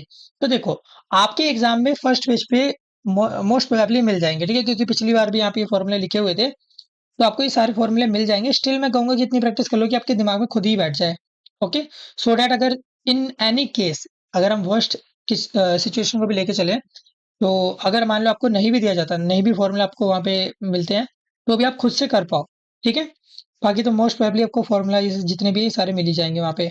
चलिए, अब यहाँ पे हमारे पास इनके कर्व बताए गए हैं। तो जैसे मैंने आपको बताया था कि नॉर्मल और क्वेश्चन में क्या होता है, यहाँ पे बेल शेप का स्ट्रक्चर बनता है। ओके, ये जो ब्लू वाला है ये आपका नॉर्मल है, एंड ये जो क्वेश्चन वाला है ये आपका ऑरेंज वाला या रेड वाला, इसको कह लो। ठीक है, ऑरेंज कह देते हैं। तो आपको दिख रहा है कि यहाँ पे जो एक्सट्रीम वैल्यूज है, ठीक है, ये जो ये वाली जो वैल्यूज है आपको दिख रही होगी। ठीक है, ये एंड ये, तो आपको दिख रहा है ये ब्लू से ऊपर है, इसलिए हमने कहा था कि इसके जो एक्सट्रीम वैल्यूज होती है उसकी प्रोबेबिलिटी ज्यादा हाई होती है। ठीक है, तो इसलिए इसको हमने ऊपर बनाया थोड़ा। ओके, गामा डिस्ट्रीब्यूशन आप देख सकते हो कि अलग अलग इसका कर बनते हैं। ठीक है, तो अगर ये 1,1 हुआ तो आपका एक्सपोनेंशियल डिस्ट्रीब्यूशन बन जाता है। ठीक है, तो ये ऐसे ऊपर से नीचे आता है, नहीं तो ये ऐसे कुछ लाइक आप कर्व इसका देख ही सकते हो कि ऐसे उठ रहा है। ठीक है, तो इन कर्व्स का आपको ध्यान रखना पड़ेगा एंड इन स्ट्रक्चर को कहीं ना कहीं अपने माइंड में रखना पड़ेगा। ओके, चलिए बहुत अच्छे। अब देखिए ये बीटा वाला एक इंपॉर्टेंट है, तो आपको याद रखना है कि अगर आपके बीटा फंक्शन में 0.5 और 0.5 आता है तो आपका यहाँ पे यू शेप का स्ट्रक्चर बनता है। ओके, तो ये आपको अच्छे से एकदम पता होना चाहिए कि ये यू शेप का स्ट्रक्चर बनेगा अगर आपके पास वन से छोटी वैल्यूज है इन योर बेसिकली ये जो दो पैरामीटर होते हैं इसमें। ओके, एंड इन्हीं दो पैरामीटर में अगर आपके पास एक से बड़ी वैल्यू तो ये शेप उल्टा हो जाता है। ठीक है, ये यू की जगह एन बनता है, तो आप देख सकते हो कि यहाँ पे ये जो ऑरेंज वाला है ये एन बन रहा है। ओके, अब आप देख सकते हो यहाँ पे कि बीटा वाले केस में अगर आपके पास यहाँ पे 2,5 है, अगर ये जो सेकंड वैल्यू है, ये जो वाई कोऑर्डिनेट पे वैल्यू है, ये जितनी ज्यादा बढ़ेगी उतना ज्यादा ये जो आपका पीक आ रहा है ना, ये लेफ्ट की तरफ खिसकता रहता है। ओके, तो ये जस्ट आपको एक पता होना चाहिए। चलिए, ओके, अब ये बीटा में आपको बताया गया कि अगर वन होगा तो क्या मतलब यहाँ पे असर आने वाला है। ओके, तो देखो अगर आपके पास यहाँ पे जो पहला पैरामीटर है उसकी जगह वन आ जाता है तो ये सीधे सीधे डिक्लाइन कर्व बनता है, एंड अगर यहाँ पे जो सेकंड पैरामीटर है ये वन आता है तो ये आपके पास लाइक ग्रोथ कर्व या फिर एक्सपोनेंशियल कर्व आप बोल सकते हो, ये बनेगा। ओके, चलिए बहुत अच्छे। तो ये सारे कर्व आपको कहीं ना कहीं थोड़े से ध्यान में रखने होंगे, डेफिनेटली हम क्वेश्चन करेंगे तो और बेहतर तरीके से सीखेंगे भी। ठीक है, चलिए, तो क्वेश्चन आ चुके हैं, इन क्वेश्चन को एक बार ध्यान से समझते हैं कि कैसे हम इसको सॉल्व कर सकते हैं। ठीक है, तो देखिए सबसे पहले आपके पास ये कर्व है, इस कर्व को देखते ही सबसे पहले आपके दिमाग में देखना है आपको कि आपके पास नॉर्मल डिस्ट्रीब्यूशन वाला कोई कर्व है या नहीं है। ठीक है, क्योंकि नॉर्मल वाला सबसे ज्यादा कॉमन होता है क्योंकि वो सिमेट्रिकल होता है अबाउट द मीन। ठीक है, तो अगर आपको दिख रहा है कि ये वाला सिमेट्रिकल आ रहा है, तो एक बात तो तय है कि यहाँ पे जो थर्ड वाला ग्राफ होने वाला है ये आपका पक्की बात है कि नॉर्मल या कौशी में से कोई एक होगा। ओके, तो ये नॉर्मल है क्योंकि आपको ऑप्शन में दिख रहा है कि यहाँ पे नॉर्मल नॉर्मल नॉर्मल दिया गया, बट लास्ट वाले में गामा बोल दिया गया तो ये तो रॉन्ग हो गया। ठीक है, तो एक स्टेटमेंट तो डायरेक्ट आपकी यहीं पे नेग्लेक्ट हो गई। ठीक है, बहुत अच्छे। अब आगे देखते हैं तो आगे हमारे पास यहाँ पे क्या हो सकता है, क्या ऑब्टेन हो सकता है, इसको हमें एक बार समझना है। ओके, चलिए। तो देखिए, अब आपको दिख रहा है कि पहले वाले में आपको दिख रहा है कि यहाँ पे जो हमारा कर्व है, यहाँ पे जो हमारा कर्व है, वो कहीं ना कहीं एक तरीके से राइट साइड पे खिसका हुआ है। ठीक है, तो यहाँ पे राइट साइड पे कहीं ना कहीं अलाइनमेंट आए, राइट साइड पे कहीं ना कहीं ये मूव कर रहा है। ओके, तो इसको देख के हमें समझ जाना चाहिए कि कभी भी आपके पास राइट साइड पे अगर मूव कर रहा है, तो इससे हमें आइडिया होना चाहिए कि हाँ, ये वाला जो हमारा कर्व होने वाला है, ये पक्की बात है एक बीटा कर्व होगा। ठीक है, तो बीटा कर्व देख लेते हैं। यहाँ पे पहला वाला किस किस में बीटा कर्व बोला गया, तो इसमें बीटा है, इसमें बीटा, इसमें नहीं है, तो ये वाला ऑप्शन भी आपका गया। ओके, चलिए, तो ये बीटा कर्व हो गया। ओके, तो बीटा से समझ जाना कि राइट साइड पे हल्का सा टिल्ट होगा। ओके, अब देखिए, आपको ग्राफ 2 एंड ग्राफ 4, इनमें इन दोनों में ग्राफ में दिख रहा है कि लेफ्ट की तरफ आपके पास यहाँ पे चीजें खिसकी हुई है, राइट। ओके, तो देखो, लेफ्ट की तरफ आपके पास यहाँ पे चीजें खिसकी हुई है, तो लेफ्ट की तरफ चीजें आपकी दो केस में खिसक सकती हैं, या तो बीटा होगा या तो गामा होगा। ओके, तो इन दो केस में खिसक सकती हैं, तो देख लेते हैं। अब देखो, इन दोनों का नेचर कहीं ना कहीं एक जैसा आपको दिख रहा है ना। तो मतलब ये सेम होने वाला है, एंड इवन इन्होंने तो सेकंड वाले में तो वैसे ही रॉन्ग हो गया, तो आपका डायरेक्ट ही मिल गया, क्योंकि इन्होंने सेकंड वाला नॉर्मल कह दिया, नॉर्मल तो नहीं है ये, है ना। तो इसका मतलब वन वाला ऑप्शन आपका डायरेक्टली सही हो जाएगा। ओके, चलिए, तो इस तरीके से आपको करना है, आपको यहाँ पे ऑप्शन एलिमिनेशन करना पड़ेगा। सबसे पहले नॉर्मल और क्वेश्चन को देखो, और फिर यहाँ पे करेक्ट लाइक सीक्वेंस बनाने की कोशिश करो। ओके, खुद से मत पहचानो, ऑप्शन के जरिए पहचानो। ठीक है, चलिए अगला देखते हैं यहाँ पे। ठीक है, तो लास्ट वाले का आंसर फर्स्ट वाला हो गया। सेकंड क्वेश्चन देखते हैं। तो यहाँ पे भी आपको दिख रहा है कि जो पहला कर्व है, ये तो आपको दिख गया कि ये कोशी नहीं, तो यहाँ पे ये नॉर्मल डिस्ट्रीब्यूशन होने वाला है। तो पहला वाला आपका नॉर्मल होगा, पहला वाला नॉर्मल इस वाले केस में, तो मतलब यही सही होगा। तो डायरेक्ट आपसे आंसर मिल गया यहाँ पे, है ना। तो इस तरीके से आप यहाँ पे निकाल सकते हो। ओके, चलिए, बहुत सही। अब और आप ऐसे भी देख सकते हो कि जो ग्राफ 3 आपको दिख रहा है कि एक्सपोनेंशियल है। ठीक है, एक्सपोनेंशियली डिक्रीज हो रहा है इसमें, तो थर्ड वाला भी आपका एक्सपोनेंशियल होगा। ओके, बाकी ये दोनों की बात करें तो ये आपका बीटा और गामा दोनों ही हो सकते हैं, डिपेंड करता है आपके अल्फा एंड बीटा की वैल्यूज पे। ठीक है, तो इन ऑप्शन में आपके पास यहाँ पे बीटा की फॉर्मेट में दिया गया है, तो हम बीटा मान लेते हैं। ओके, चलिए, बहुत अच्छे। तो अगला देखते हैं। इसमें थर्ड वाला आपका दिख रहा है कि ये कहीं ना कहीं नॉर्मल है। तो थर्ड वाला नॉर्मल किस किस केस में, इसमें नहीं है, इसमें नहीं है, तो इन दोनों को तो वैसे ही कट कर दो। ठीक है, इसमें है, इसमें है, अच्छी बात है। ओके, फाइन, अच्छी, बहुत सही। फोर्थ वाला आपको दिख रहा है कि डायरेक्ट या एक्सपोनेंशियल जा रहा है। ठीक है, एक यहाँ पे डिक्लाइन आ रहा है, आपको दिख रहा है कि एकदम से हाई वैल्यू थी, फिर एकदम से डिक्लाइन आ गया। तो ये आपका एक्सपोनेंशियल कर्व होगा, गामा डिस्ट्रीब्यूशन नहीं होगा। तो इसको देख के आप बता सकते हो कि आपका सी ऑप्शन यहाँ पे करेक्ट होने वाला है। ठीक है, तो इस तरीके से आपको इन तीनों ही क्वेश्चंस को यहाँ पे सॉल्व करना था। चलिए, अब आगे बात कर लेते हैं sample mean and variance of normal samples की। ठीक है, तो ये एक स्टैंडर्डाइज्ड आपके पास रिजल्ट है, आपको ये पता होना चाहिए। ठीक है, इतना कुछ खास काम का नहीं है, ये सब कुछ आप पहले से डिस्कस कर चुके हो, जस्ट एक बार इसको देख लो। ओके, तो मान लो आपका x1 से लेके xn तक एक नॉर्मल डिस्ट्रीब्यूशन को फॉलो करा जा रहा है, जहाँ पे आपका जो दो पैरामीटर होते हैं वो मीन एंड वेरिएंस होते हैं। तो इस पर्टिकुलर केस में अगर आप सैंपल मीन निकालने जाओगे, तो ये भी एक नॉर्मल डिस्ट्रीब्यूशन ही फॉलो करेगा। यहाँ पे आपका जो मीन होगा वो म्यू होगा, एंड यहाँ पे जो वेरिएंस होगा, जिसको हम स्टैंडर्ड एरर कहते हैं, तो वो सिग्मा स्क्वायर बाई एन हो जाएगा। ओके, अब देखिए, यहाँ पे आपके पास एक चाय स्क्वायर वाली चीज दी गई है, इसको आप देख सकते हो कि अगर आपके पास n-1 डिग्री ऑफ फ्रीडम है। ठीक है, अगर आपसे n-1 डिग्री ऑफ फ्रीडम का मतलब क्या, अगर मान लो आपसे कहा जा रहा है कि आपको 10th टर्म तक निकालना है, x10 तक निकालना है, तो उससे पीछे के जितने भी आप उनको चाहो तो स्क्वायर इस फॉर्म में लिख सकते हो। ठीक है, तो देखो, x10-1 इसका स्क्वायर। ओके, अगर आपको ये वाली चीज चाहिए, आपको जो भी वैल्यू एन की दी जाएगी, आपको उसमें से एक कम यूज करना होगा, तो इस फॉर्मूले का आप यूज करोगे। बहुत कम यूज होता है, बहुत ज्यादा रेयर यूज होता है, बट स्टिल आपको पता होना चाहिए। ठीक है, यहाँ पे आपका जो एक्स मीन और ये जो एस स्क्वायर है, ये दोनों ही इंडिपेंडेंट होता है, एंड किसी चीज पे डिपेंड नहीं करता है। ओके, तो ये जस्ट फैक्चुअल डेटा है, आपको पता होना चाहिए, इसको एक बार देख लो। ऑल्दो ये उतना कुछ खास काम का है नहीं, ठीक है, इसको ज्यादा यूज करा नहीं जाता है। चलिए, अब ये तीन क्वेश्चन है हमारे सामने, इन तीनों क्वेश्चन को एक बार सॉल्व कर लेते हैं। तो देखिए, पहले क्वेश्चन आपसे कहा गया कि x1, x2, x3, x4 and x5 ये आपके पास आईआईडी गामा डिस्ट्रीब्यूशन फॉलो कर रहे हैं। ठीक है, तो ये सारे क्या है, ये आईआईडीज है। ओके, गामा डिस्ट्रीब्यूशन फॉलो कर रहे हैं, इसको लिख लेते हैं पहले। x1, x2, x3, x4 and x5 ये आपके आईआईडी है, एंड गामा डिस्ट्रीब्यूशन फॉलो कर रहे हैं, एंड यहाँ पे आपके पास ये 2,5 है। Okay, fine. The mean of the gamma is alpha upon beta, ये तो हमें चलो पता ही है। Find the mean of the distribution, तो यहाँ पे हमें सम के फॉर्मेट में निकालना है। ठीक है, तो हमें यहाँ पे क्या करना है, सम का यूज करना है। तो सम वाला तो आपने डायरेक्ट फॉर्मूला देखा था कि अगर हम सम करते हैं, तो यहाँ पे हमारा जो गामा डिस्ट्रीब्यूशन होता है, क्योंकि ये आईआईडीज हैं, तो जितनी भी आईआईडीज होते थे, हमारा ये एन अल्फा बाई बीटा हो जाता था, राइट। तो देखिए, यहाँ पे आपके पास 5 है, तो आप क्या करोगे यहाँ पे, आपके पास जो भी गिवन वैल्यू है, जो भी अवेलेबल वैल्यू है, ठीक है, आप उसको क्या करोगे, यहाँ पे मल्टीप्लाई करोगे। ठीक है, चलिए तो इसको एक बार देख लेते हैं। आपके पास यहाँ पे 5 वैल्यूज है, तो इस 5 को आप मल्टीप्लाई करोगे 2 से, एंड अब बीट आपके पास ऑलरेडी 5 गिवन था। ठीक है, तो आपका यहाँ पे जो गामा डिस्ट्रीब्यूशन जो नया वाला बन गया है, वो हो गया 10,5। अब इस 10,5 के लिए अगर आपको मीन चाहिए, तो मीन का डायरेक्ट फॉर्मूला आपको लिखा भी हुआ है, अल्फा अपॉन बीटा। तो जस्ट आप यहाँ पे 10/5 कर सकते हो। ओके, तो ये आपका 2 हो जाएगा, तो डायरेक्ट आंसर आ गया इस तरीके से। ठीक है, तो जस्ट जो पीछे इन्फॉर्मेशन गिवन है, आप उसी का यूज कर रहे हो एंड इसको सॉल्व कर रहे हो। चलिए अगला देखते हैं, यहाँ पे सेकंड क्वेश्चन। तो सेकंड क्वेश्चन में हमें कहा गया है कि x1 x2 एंड x3, ये भी अगेन आपके पास आईआईडी है, जो कि एक नॉर्मल डिस्ट्रीब्यूशन फॉलो कर रहे हैं 0 से 9 तक। तो यहाँ पे आपको स्क्वायर का एडिशन बताना है। ठीक है, अच्छी बात है। तो देखिए, आपको लगेगा कि जो आपका x है, वो नॉर्मल डिस्ट्रीब्यूशन फॉलो कर रहा है। ठीक है, 0,9। ओके, 0,9 आपको बताया गया है। चलो, 0,9 है, अच्छी बात है। और हमें बोला गया कि इनके स्क्वायर्स का हमें बताना है। ठीक है, चलिए। अच्छा, अगर हम जनरल केस की बात करें, तो आपको यहाँ पे पता रहता है कि यहाँ पे ये जो हमारा रहता है, ये मीन होता है, ये जो हमारा रहता है, ये वेरिएंस होता है, जिसको हम सिग्मा स्क्वायर से रिप्रेजेंट करते हैं। ठीक है, इसको मैं लिख देता हूँ, वेरिएंस। अब आपको चाहिए कि यहाँ पे स्क्वायर चाहिए आपको। ठीक है, तो आपको पता है कि जब भी आप नॉर्मल वाले में स्क्वायर इंप्लीमेंट करते हो, तो ये आपका गामा डिस्ट्रीब्यूशन में कन्वर्ट हो जाता है। ये हमने स्पेसिफिक प्रॉपर्टी देखी थी, जहां पे ये half comma half sigma square होता है। ठीक है, ये बकायदा मैंने भी आपको पीछे बताया भी था। ठीक है, तो आप इसका ही यूज करोगे। तो देखते हैं।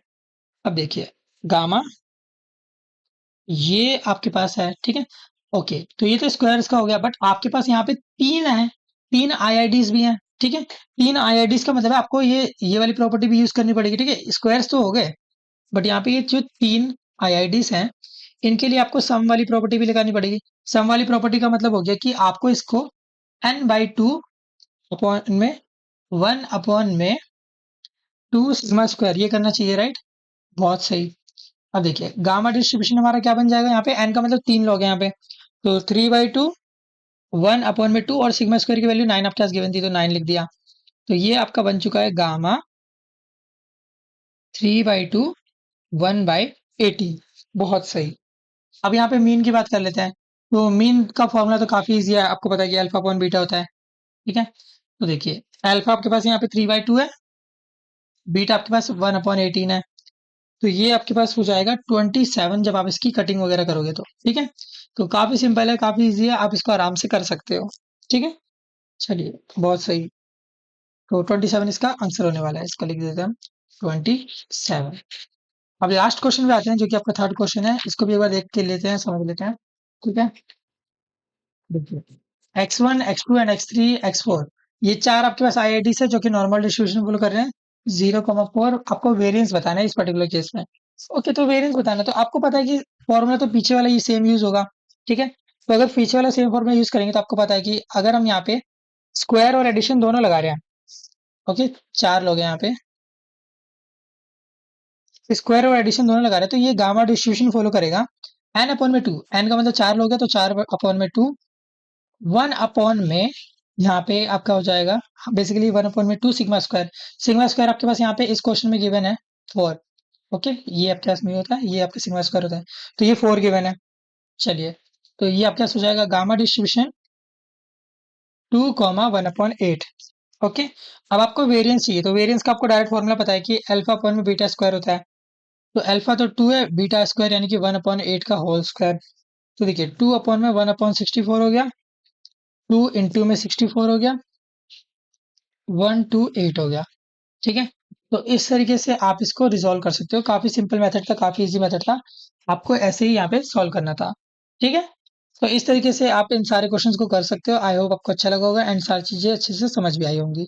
ठीक है, चलिए, so thank you so much for watching this video, and I think अब आपको सारी चीजें अच्छे से क्लियर होंगी। जो भी आपके मन में डाउट्स आ रहे हैं, वो सारे डाउट्स आप यहाँ पे ग्रुप में शेयर कर सकते हो, सो दैट मैं आपकी प्रॉब्लम को समझ के उसके ऊपर एक स्पेसिफिक एक्सप्लेनेशन वीडियो बना के, या फिर जो भी आपका डाउट है उसको सॉल्व करने के जो भी मेथड मैं लगा सकता हूँ, वो सब लगाते हुए आपकी प्रॉब्लम को सॉल्व करूंगा। ठीक है, तो आई होप आपको इस सीरीज में मजा आया होगा, एंड आपने जो कंटेंट पूरा करा है स्टार्ट में, वो कहीं ना कहीं आपको बहुत बेहतरीन लगा होगा। ठीक है, तो स्टार्ट का तो कंटेंट आपका कंप्लीट हो गया, मैथ का भी कंटेंट आपका जल्दी कंप्लीट हो जाएगा, तो स्टे ट्यून, एंड जल्दी हम यहाँ पे थ्योरेटिकल रिवीजन सेशन भी लाने वाले हैं। ठीक है। बाकी अच्छे से प्रैक्टिस करते रहो, अच्छे से पढ़ाई करते रहो, जितने भी क्वेश्चन है वो लगाते रहो। मॉक टेस्ट अगर आपके पास आ रहा है तो उसको भी रिजॉल्व करो, ठीक है। जितना हो सके प्रॉब्लम सॉल्विंग पे ध्यान दो। ओके।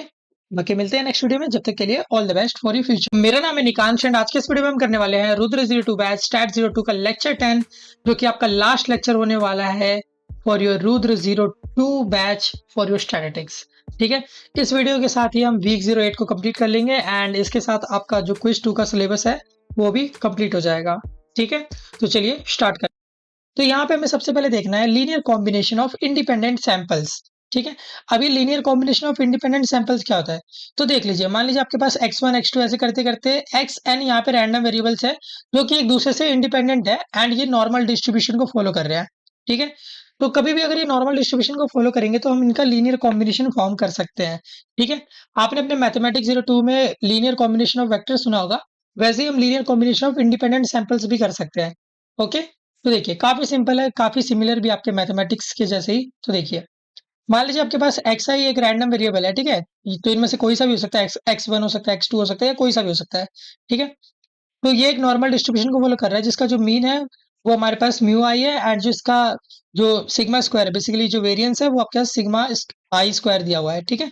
तो आई होप आपको ये पता होगा कि ये हमारे पास मीन होता है एंड ये हमारे पास वेरिएंस होता है। ठीक है। जनरल टर्म्स में बात कर रहा हूँ। ओके। अब मान लो आप इसको y के टर्म्स में लिख रहे हो। y क्या है, y आपके पास एक function of continuous random variable है। ठीक है। तो देखिए, आप इसको चाहो तो लीनियर कॉम्बिनेशन के रूप में लिख सकते हो, आप चाहो तो a1 x1 a2 x2 a3 x3 ऐसे करते करते an xn तक लिख सकते हो। ठीक है। तो ये बेसिकली आप क्या कर रहे हो, अलग अलग कॉम्बिनेशन बना रहे हो। ठीक है। जो यहाँ पे अलग अलग रैंडम वेरिएबल की जो वैल्यूज है उनको आपस में इंटरकनेक्ट कर रहे हो एंड उसके जरिए एक नया रैंडम वेरिएबल बना रहे हो जो कि आपका y है। ओके। चलिए, बहुत सही। नहीं भी समझ आ रहा तो बिल्कुल भी टेंशन मत लो, अभी जस्ट सुनते जाओ। क्वेश्चन करेंगे तो ऑटोमेटिकली सारा कुछ आपके दिमाग में आता जाएगा। ठीक है। तो देखिए, linear combination of independent normal अभी हमने देखा। अब देखो y जो है, ये जो आपका y बनने वाला है, यानी कि जो आपका लीनियर कॉम्बिनेशन बनने वाला है, ये भी एक नॉर्मल डिस्ट्रीब्यूशन ही फॉलो करेगा। ओके।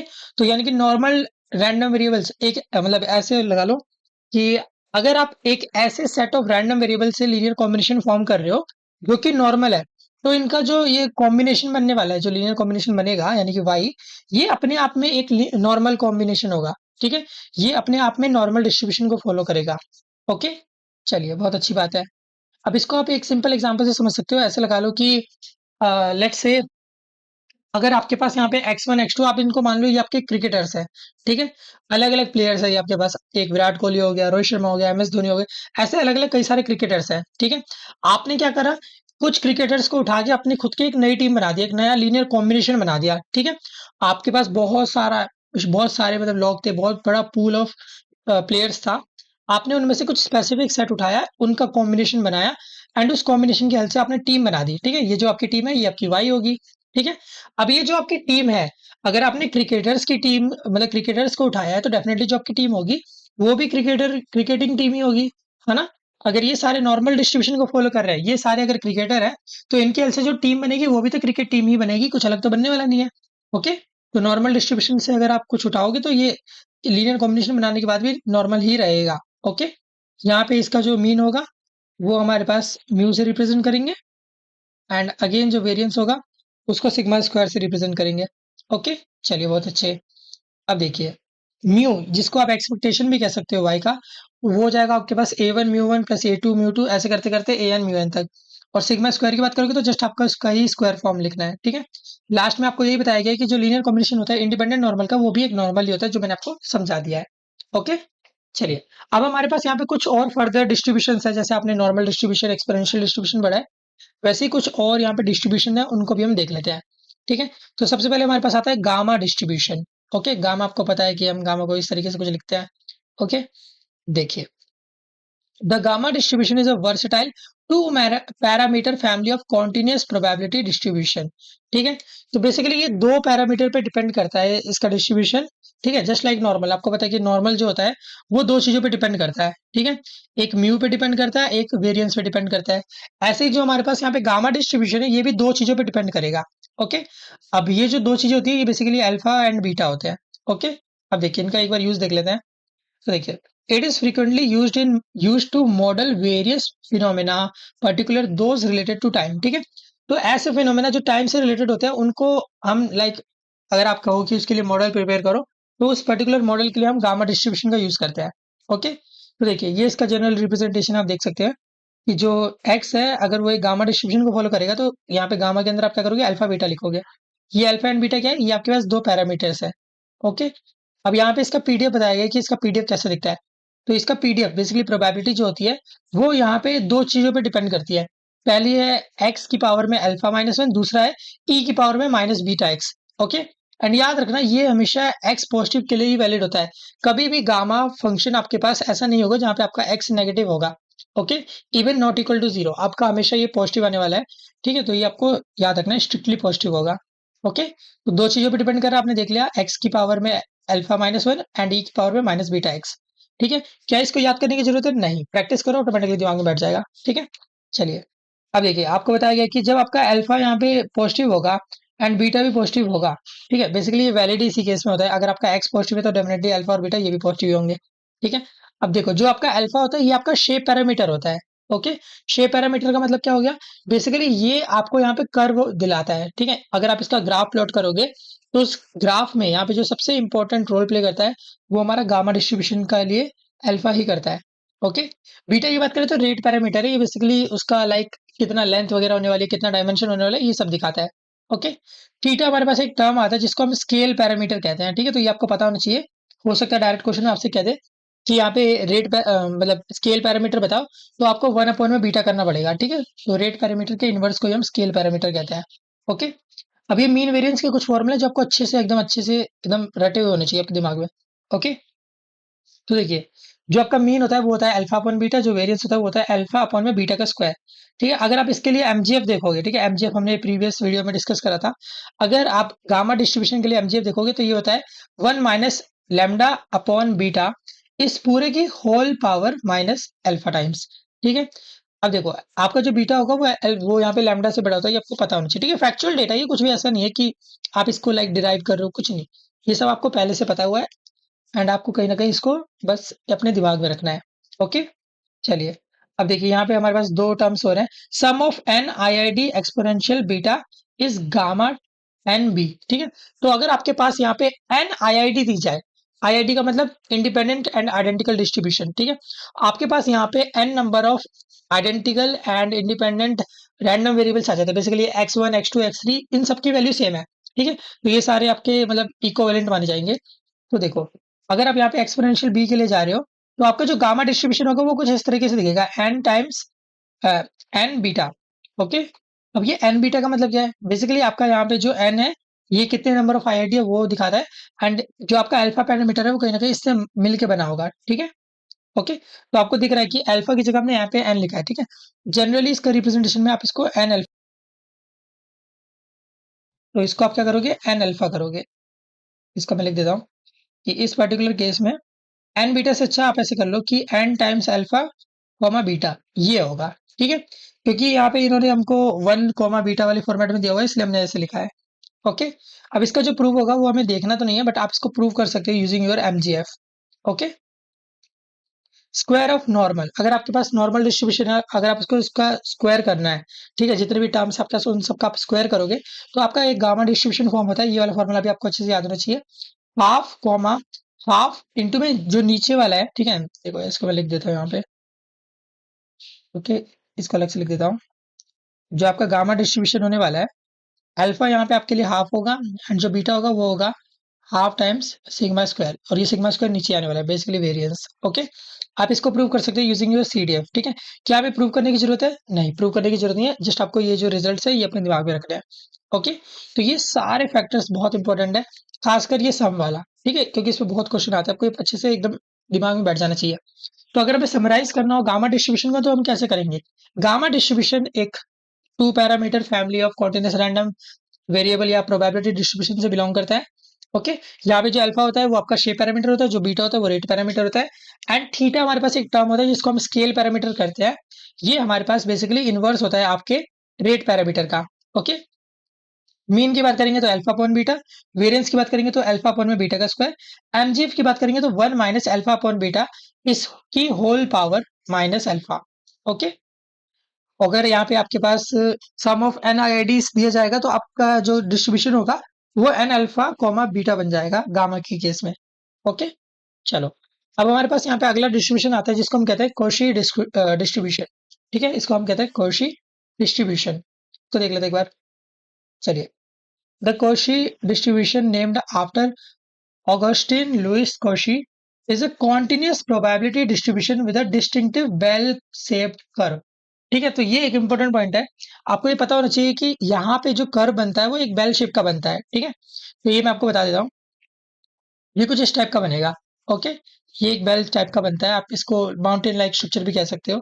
ओके, तो नॉर्मल के केस में भी काफी हद तक सिमिलर स्ट्रक्चर बनता है, तो आप कह सकते हैं कि और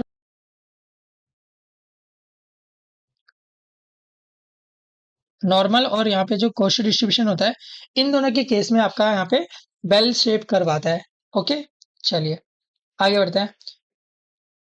Unlike the normal distribution, it has heavier tail, meaning that extreme values are more likely to occur. Okay?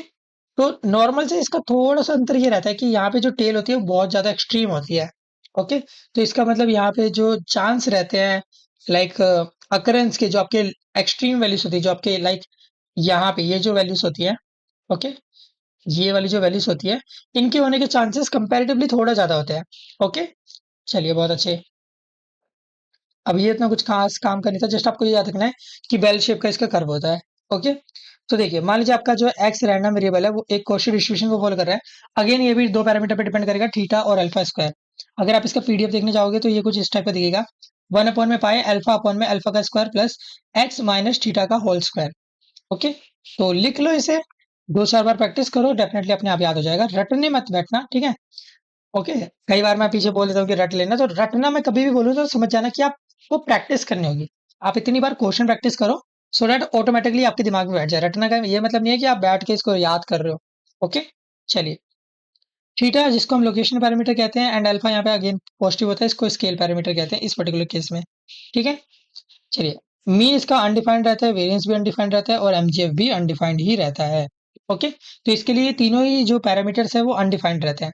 Okay, अगर आपका यहाँ पे आईआईडी नॉर्मल डिस्ट्रीब्यूशन फॉलो कर रहा होगा तो यहाँ पे एक्स अपॉन में वाई हो जाता है, जो कि कॉशी डिस्ट्रीब्यूशन को फॉलो करता है 0,1। बहुत इंपॉर्टेंट है, इसको याद रखना। ठीक है, तो अगर ये नॉर्मल डिस्ट्रीब्यूशन फॉलो करेगा तो यहाँ पे आपका जो थीटा होगा वो 0 होगा एंड अल्फा स्क्वायर आपका 1 के इक्विवेलेंट होगा। ओके, कॉशी के अंदर। चलिए चलिए अब अगला देखते हैं, बीटा डिस्ट्रीब्यूशन। तो बीटा डिस्ट्रीब्यूशन क्या होता है? The beta distribution is a family of continuous probability distribution defined on the interval 0,1। ठीक है, तो बीटा डिस्ट्रीब्यूशन एक ऐसा family of continuous random variable या कॉन्टिन्यूस प्रोबेबिलिटी डिस्ट्रीब्यूशन से बिलोंग करता है, जहां पे हमारे पास जो इंटरवल होता है वो पहले से डिफाइंड होता है 0 से 1 तक, एंड ये दोनों ही जो टर्म्स है 0 एंड 1 ये इंक्लूड रहते हैं।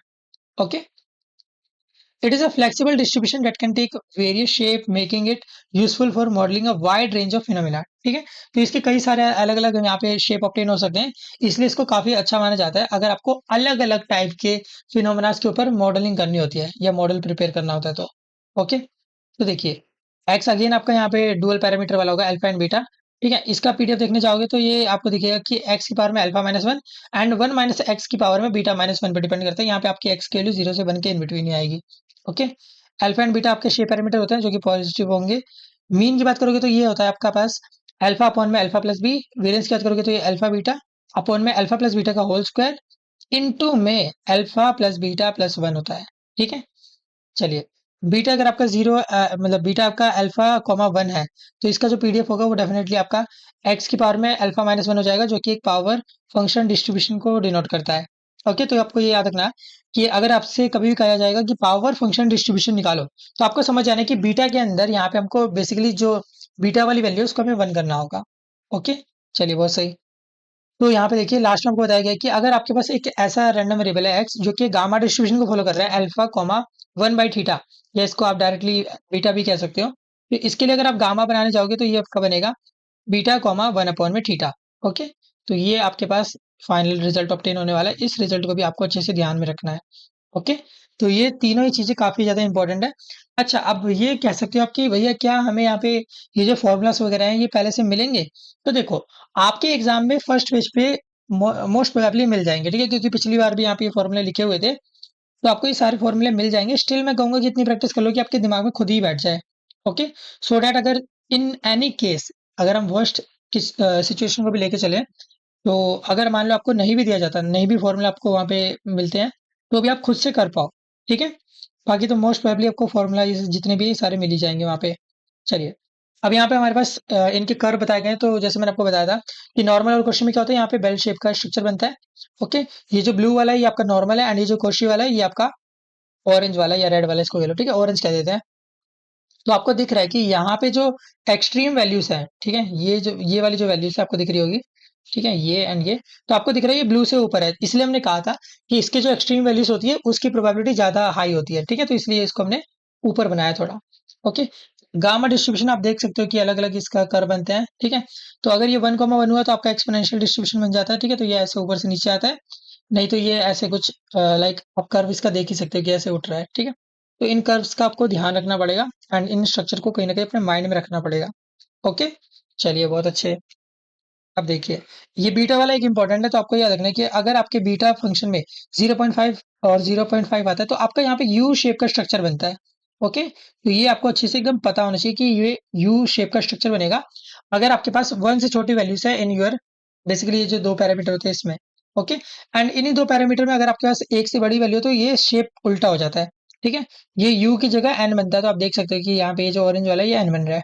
ओके, अब आप देख सकते हो यहाँ पे कि बीटा वाले केस में अगर आपके पास यहाँ पे 2,5 है, अगर ये जो सेकंड वैल्यू है, ये जो वाई कोऑर्डिनेट पे वैल्यू है, ये जितनी ज्यादा बढ़ेगी उतना ज्यादा ये जो आपका पीक आ रहा है ना, ये लेफ्ट की तरफ खिसकता रहता है।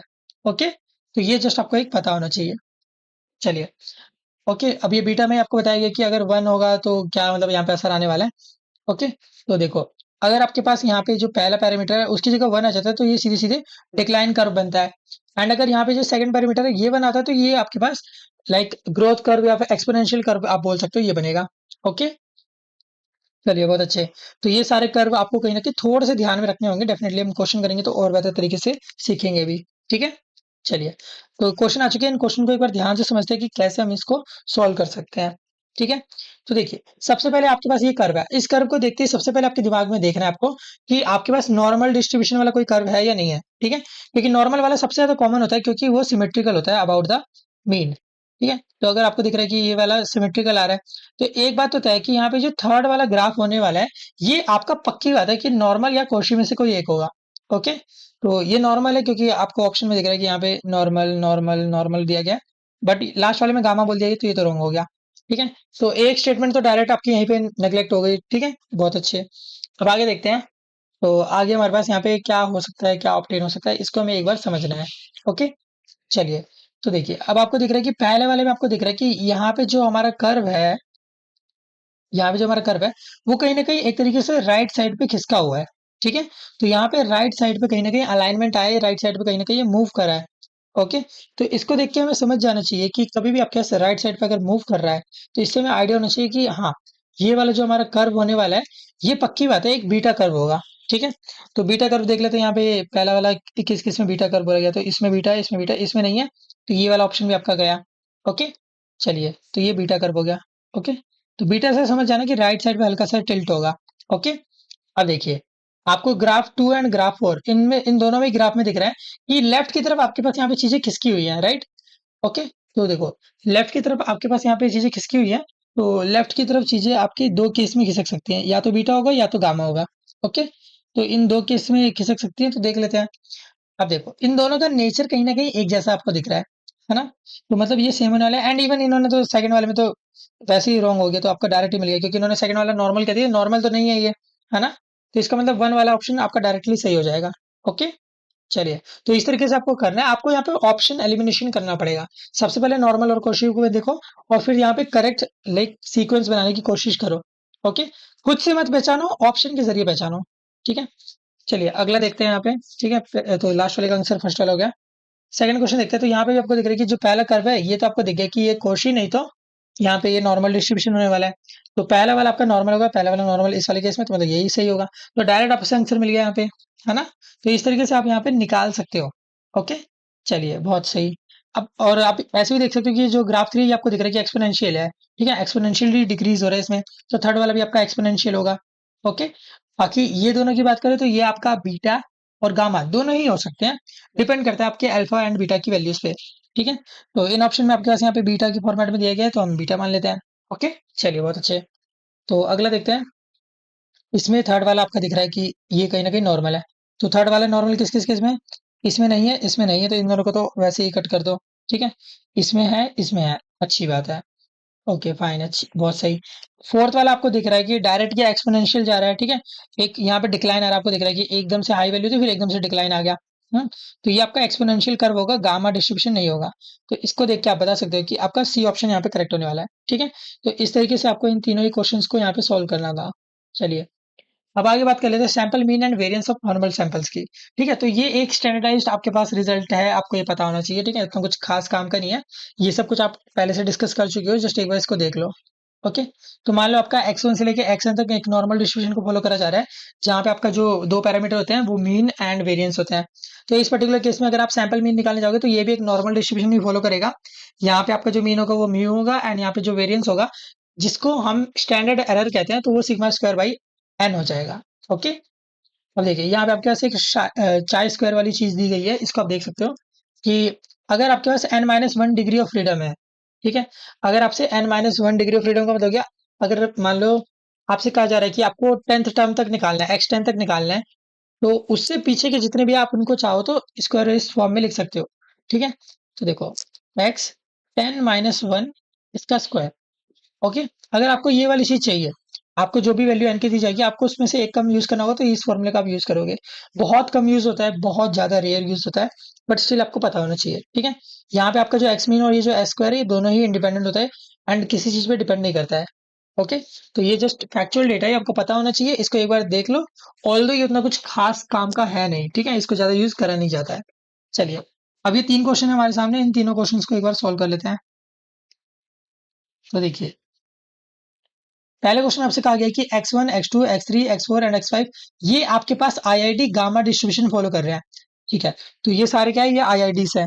ओके, गामा डिस्ट्रीब्यूशन फॉलो कर रहे हैं, इसको लिख लेते हैं पहले। x1, x2, x3, x4 and x5 ये आपके आईआईडी है एंड गामा डिस्ट्रीब्यूशन फॉलो कर रहे हैं, एंड यहाँ पे आपके पास ये 2,5 है। Okay fine, the mean of the gamma is alpha upon beta, ये तो हमें चलो पता ही है। Find the mean of the distribution, तो यहाँ पे हमें सम के फॉर्मेट में निकालना है। ठीक है, तो हमें यहाँ पे क्या करना है, सम का यूज करना है। तो सम वाला तो आपने डायरेक्ट फॉर्मूला देखा था कि अगर हम सम करते हैं, तो यहाँ पे हमारा जो गामा डिस्ट्रीब्यूशन होता है, क्योंकि ये आईआईडीज हैं, तो जितनी भी आईआईडीज होते थे, हमारा ये एन अल्फा बाई बीटा हो जाता था। राइट, तो देखिए यहाँ पे आपके पास 5 है, तो आप क्या करोगे, यहाँ पे आपके पास जो भी गिवन वैल्यू है, जो भी अवेलेबल वैल्यू है, ठीक है, आप उसको क्या करोगे, यहाँ पे मल्टीप्लाई करोगे। ठीक है, चलिए, तो इसको एक बार देख लेते हैं। आपके पास यहाँ पे 5 वैल्यूज है, तो इस 5 को आप मल्टीप्लाई करोगे 2 से, एंड अब बीट आपके पास ऑलरेडी 5 गिवन था। ठीक है, तो आपका यहाँ पे जो गामा डिस्ट्रीब्यूशन जो नया वाला बन गया है, वो हो गया 10,5।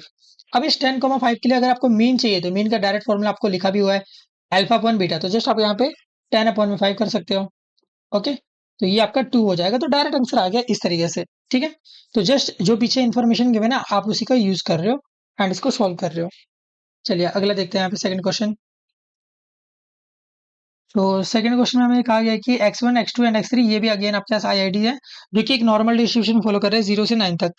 तो यहाँ पे आपको स्क्वायर का एडिशन बताना है। ठीक है, अच्छी बात है। तो देखिए, आपको लगेगा कि जो आपका x है, वो नॉर्मल डिस्ट्रीब्यूशन फॉलो कर रहा है। ठीक है, 0,9। ओके, 0,9 आपको बताया गया है। चलो, 0,9 है, अच्छी बात है। और हमें बोला गया कि इनके स्क्वायर्स का हमें बताना है। ठीक है, चलिए, अच्छा, अगर हम जनरल केस की बात करें, तो आपको यहाँ पे पता रहता है कि यहाँ पे ये जो हमारा रहता है, ये मीन होता है, ये जो हमारा रहता है, ये वेरिएंस होता है, जिसको हम सिग्मा स्क्वायर से रिप्रेजेंट करते हैं। ठीक है, इसको मैं लिख देता हूँ, वेरिएंस। अब आपको चाहिए कि यहाँ पे स्क्वायर चाहिए आपको। ठीक है, तो आपको पता है कि जब भी आप नॉर्मल वाले में स्क्वायर इंप्लीमेंट करते हो, तो ये आपका गामा डिस्ट्रीब्यूशन में कन्वर्ट हो जाता है। ये हमने स्पेसिफिक प्रॉपर्टी देखी थी, जहां पे ये half comma half sigma square होता है। ठीक है, ये बकायदा मैंने भी आपको पीछे बताया भी था। ठीक है, तो आप इसका ही यूज करोगे। तो देखते हैं, अब देखिए, गामा ये आपके पास है। ठीक है, ओके, तो ये तो स्क्वायर्स का हो गया, बट आपके पास यहाँ पे 3 है, 3 आईआईडीज भी हैं। ठीक है, 3 आईआईडीज का मतलब है आपको ये वाली प्रॉपर्टी भी यूज करनी पड़ेगी। ठीक है, स्क्वायर्स तो हो गए, बट यहाँ पे ये जो 3 आईआईडीज हैं, इनके लिए आपको सम वाली प्रॉपर्टी भी लगानी पड़ेगी। सम वाली प्रॉपर्टी का मतलब हो गया कि आपको इसको n/2 अपॉन में 1/2 सिग्मा स्क्वायर ये करना चाहिए, राइट? बहुत सही। अब देखिए गामा डिस्ट्रीब्यूशन हमारा क्या बन जाएगा, यहाँ पे n का मतलब 3 लोग हैं यहाँ पे, तो 3/2 1/2 और सिग्मा स्क्वायर की वैल्यू 9 आपके पास गिवन थी तो 9 लिख दिया। तो ये आपका बन चुका है गामा 3/2 1/18। बहुत सही। अब यहाँ पे मीन की बात कर लेते हैं। तो मीन का फॉर्मूला तो काफी इजी है, आपको पता है कि अल्फा अपॉन बीटा होता है, ठीक है? तो देखिए अल्फा आपके पास यहाँ पे 3/2 है, बीटा आपके पास 1/18 है, तो ये आपके पास हो जाएगा 27 जब आप इसकी कटिंग वगैरह करोगे तो, ठीक है? तो काफी सिंपल है, काफी इजी है, आप इसको आराम से कर सकते हो, ठीक है? चलिए बहुत सही। तो 27 इसका आंसर होने वाला है, इसका लिख देते हैं हम 27। अब लास्ट क्वेश्चन पे आते हैं जो कि आपका थर्ड क्वेश्चन है, इसको भी एक बार देख के लेते हैं, समझ लेते हैं, ठीक है? देखिए x1 x2 and x3 x4 ये चार आपके पास आईआईडी है जो कि नॉर्मल डिस्ट्रीब्यूशन फॉलो कर रहे हैं। 0,4 आपको वेरिएंस बताना है इस पर्टिकुलर केस में। ओके, तो वेरिएंस बताना तो आपको पता है कि फॉर्मूला तो पीछे वाला ही सेम यूज होगा, ठीक है? तो अगर पीछे वाला सेम फॉर्मूला यूज करेंगे तो आपको पता है कि अगर हम यहाँ पे स्क्वायर और एडिशन दोनों लगा रहे हैं, ओके, चार लोग हैं यहाँ पे, स्क्वायर और एडिशन दोनों लगा रहे हैं तो ये गामा डिस्ट्रीब्यूशन फॉलो करेगा। n/2, n का मतलब चार लोग हैं तो 4/2 1/में यहाँ पे आपका हो जाएगा basically 1/2 sigma square. Sigma square आपके पास यहाँ पे इस क्वेश्चन में गिवन है 4। ओके, ये आपके पास नहीं होता है, ये आपका सिग्मा स्क्वायर होता है, तो ये 4 गिवन है। चलिए, तो ये आपके पास हो जाएगा गामा डिस्ट्रीब्यूशन 2,1/8। ओके, अब आपको वेरिएंस चाहिए, तो वेरिएंस का आपको डायरेक्ट फॉर्मूला पता है कि अल्फा अपॉन में बीटा स्क्वायर होता है। तो अल्फा तो 2 है, बीटा स्क्वायर यानी कि 1/8 का होल स्क्वायर। तो देखिए 2/1/64 हो गया, 2 इंटू में 64 हो गया, 128 हो गया, ठीक है? तो इस तरीके से आप इसको रिजॉल्व कर सकते हो, काफी सिंपल मेथड था, काफी इजी मेथड था, आपको ऐसे ही यहाँ पे सॉल्व करना था, ठीक है? तो इस तरीके से आप इन सारे क्वेश्चंस को कर सकते हो। आई होप आपको अच्छा लगा होगा एंड सारी चीजें अच्छे से समझ भी आई होंगी। तो अगर आप हमारी इस जर्नी में हमारा सपोर्ट करना चाहते हो तो आप इस क्यूआर कोड को स्कैन करके जो भी अमाउंट ऑफ मनी आपको सही लगता है वो आप डोनेट कर सकते हो। जो भी आप अमाउंट लाइक डोनेट करोगे उसका यूज हम आपको और बेहतर कंटेंट प्रोवाइड करने में करेंगे, ठीक है? इसके अलावा आप हमारी बाकी प्लेलिस्ट भी चेकआउट कर सकते हो। हमने मैथ 02 की भी प्लेलिस्ट बनाई हुई है, स्टार्ट 02 की भी बाकी वीडियोस आप चेकआउट कर सकते हो, ठीक है? तो जितने भी प्लेलिस्ट है उन सबका मैं लिंक आपको डिस्क्रिप्शन में दे दूंगा। इवन आप हमारे होम पेज पे जाके प्लेलिस्ट सेक्शन में चेकआउट भी कर सकते हो, तो वहाँ पे सब कुछ पहले से अवेलेबल आपको मिल जाएगा, ठीक है? तो स्टार्ट 01 मान लीजिए अगर आपके पास सब्जेक्ट है तो आप इसको भी चेकआउट कर सकते हो, एंड इवन अगर आपके पास नहीं भी है तो आप अपने व्हाट्सअप वगैरह पे शेयर कर सकते हो। जो भी आपके पास अलग अलग ग्रुप होते हैं तो वहाँ पे आप शेयर करोगे तो बाकी लोगों की भी हेल्प होगी, तो आप बिल्कुल ऐसा कर सकते हो, ठीक है? तो मैं 01 का भी कंटेंट है, अगर आपको चाहिए तो इसको भी देख सकते हो, ये वीक 12 तक आपका कंप्लीट है, ओके? बाकी इंग्लिश के भी मैंने वीडियो बनाए तो इनको भी आप देख सकते हो। एंड एट द एंड मैं यही कहूंगा कि आप इस क्यूआर कोड को स्कैन करके हमारा टेलीग्राम चैनल भी जरूर ज्वाइन कर लो, क्योंकि जितना भी एक्सक्लूसिव कंटेंट पीडीएफ नोट्स वगैरह है वो सारे ही कुछ यहाँ पे अब आपको मिलता है, ठीक है? तो आपको लाइक ये ज्वाइन कर लेना चाहिए, ठीक है? अगर आपको क्यूआर कोड स्कैन करने में लाइक प्रॉब्लम आ रही है तो हम यहाँ पे डिस्क्रिप्शन बॉक्स में भी आपको लिंक दे देंगे हमारे ऑफिशियल टेलीग्राम चैनल का, तो आप उसके थ्रू भी कर सकते हो। एंड सब्सक्राइब भी कर लेना हमारे यूट्यूब चैनल को, बिकॉज़ जब आप सब्सक्राइब करते हो, आपका प्यार मिलता है तो मुझे बहुत अच्छा लगता है, एंड कहीं न कहीं एक मोटिवेशन आता है आपके लिए और बेहतर वीडियो बनाने के लिए, ठीक है? बाकी thank you so much for watching this video and मिलते हैं नेक्स्ट वीडियो में। जब तक के लिए all the best for your exam, quiz 2, and मिलते हैं नेक्स्ट वीडियो में। All the best for your future.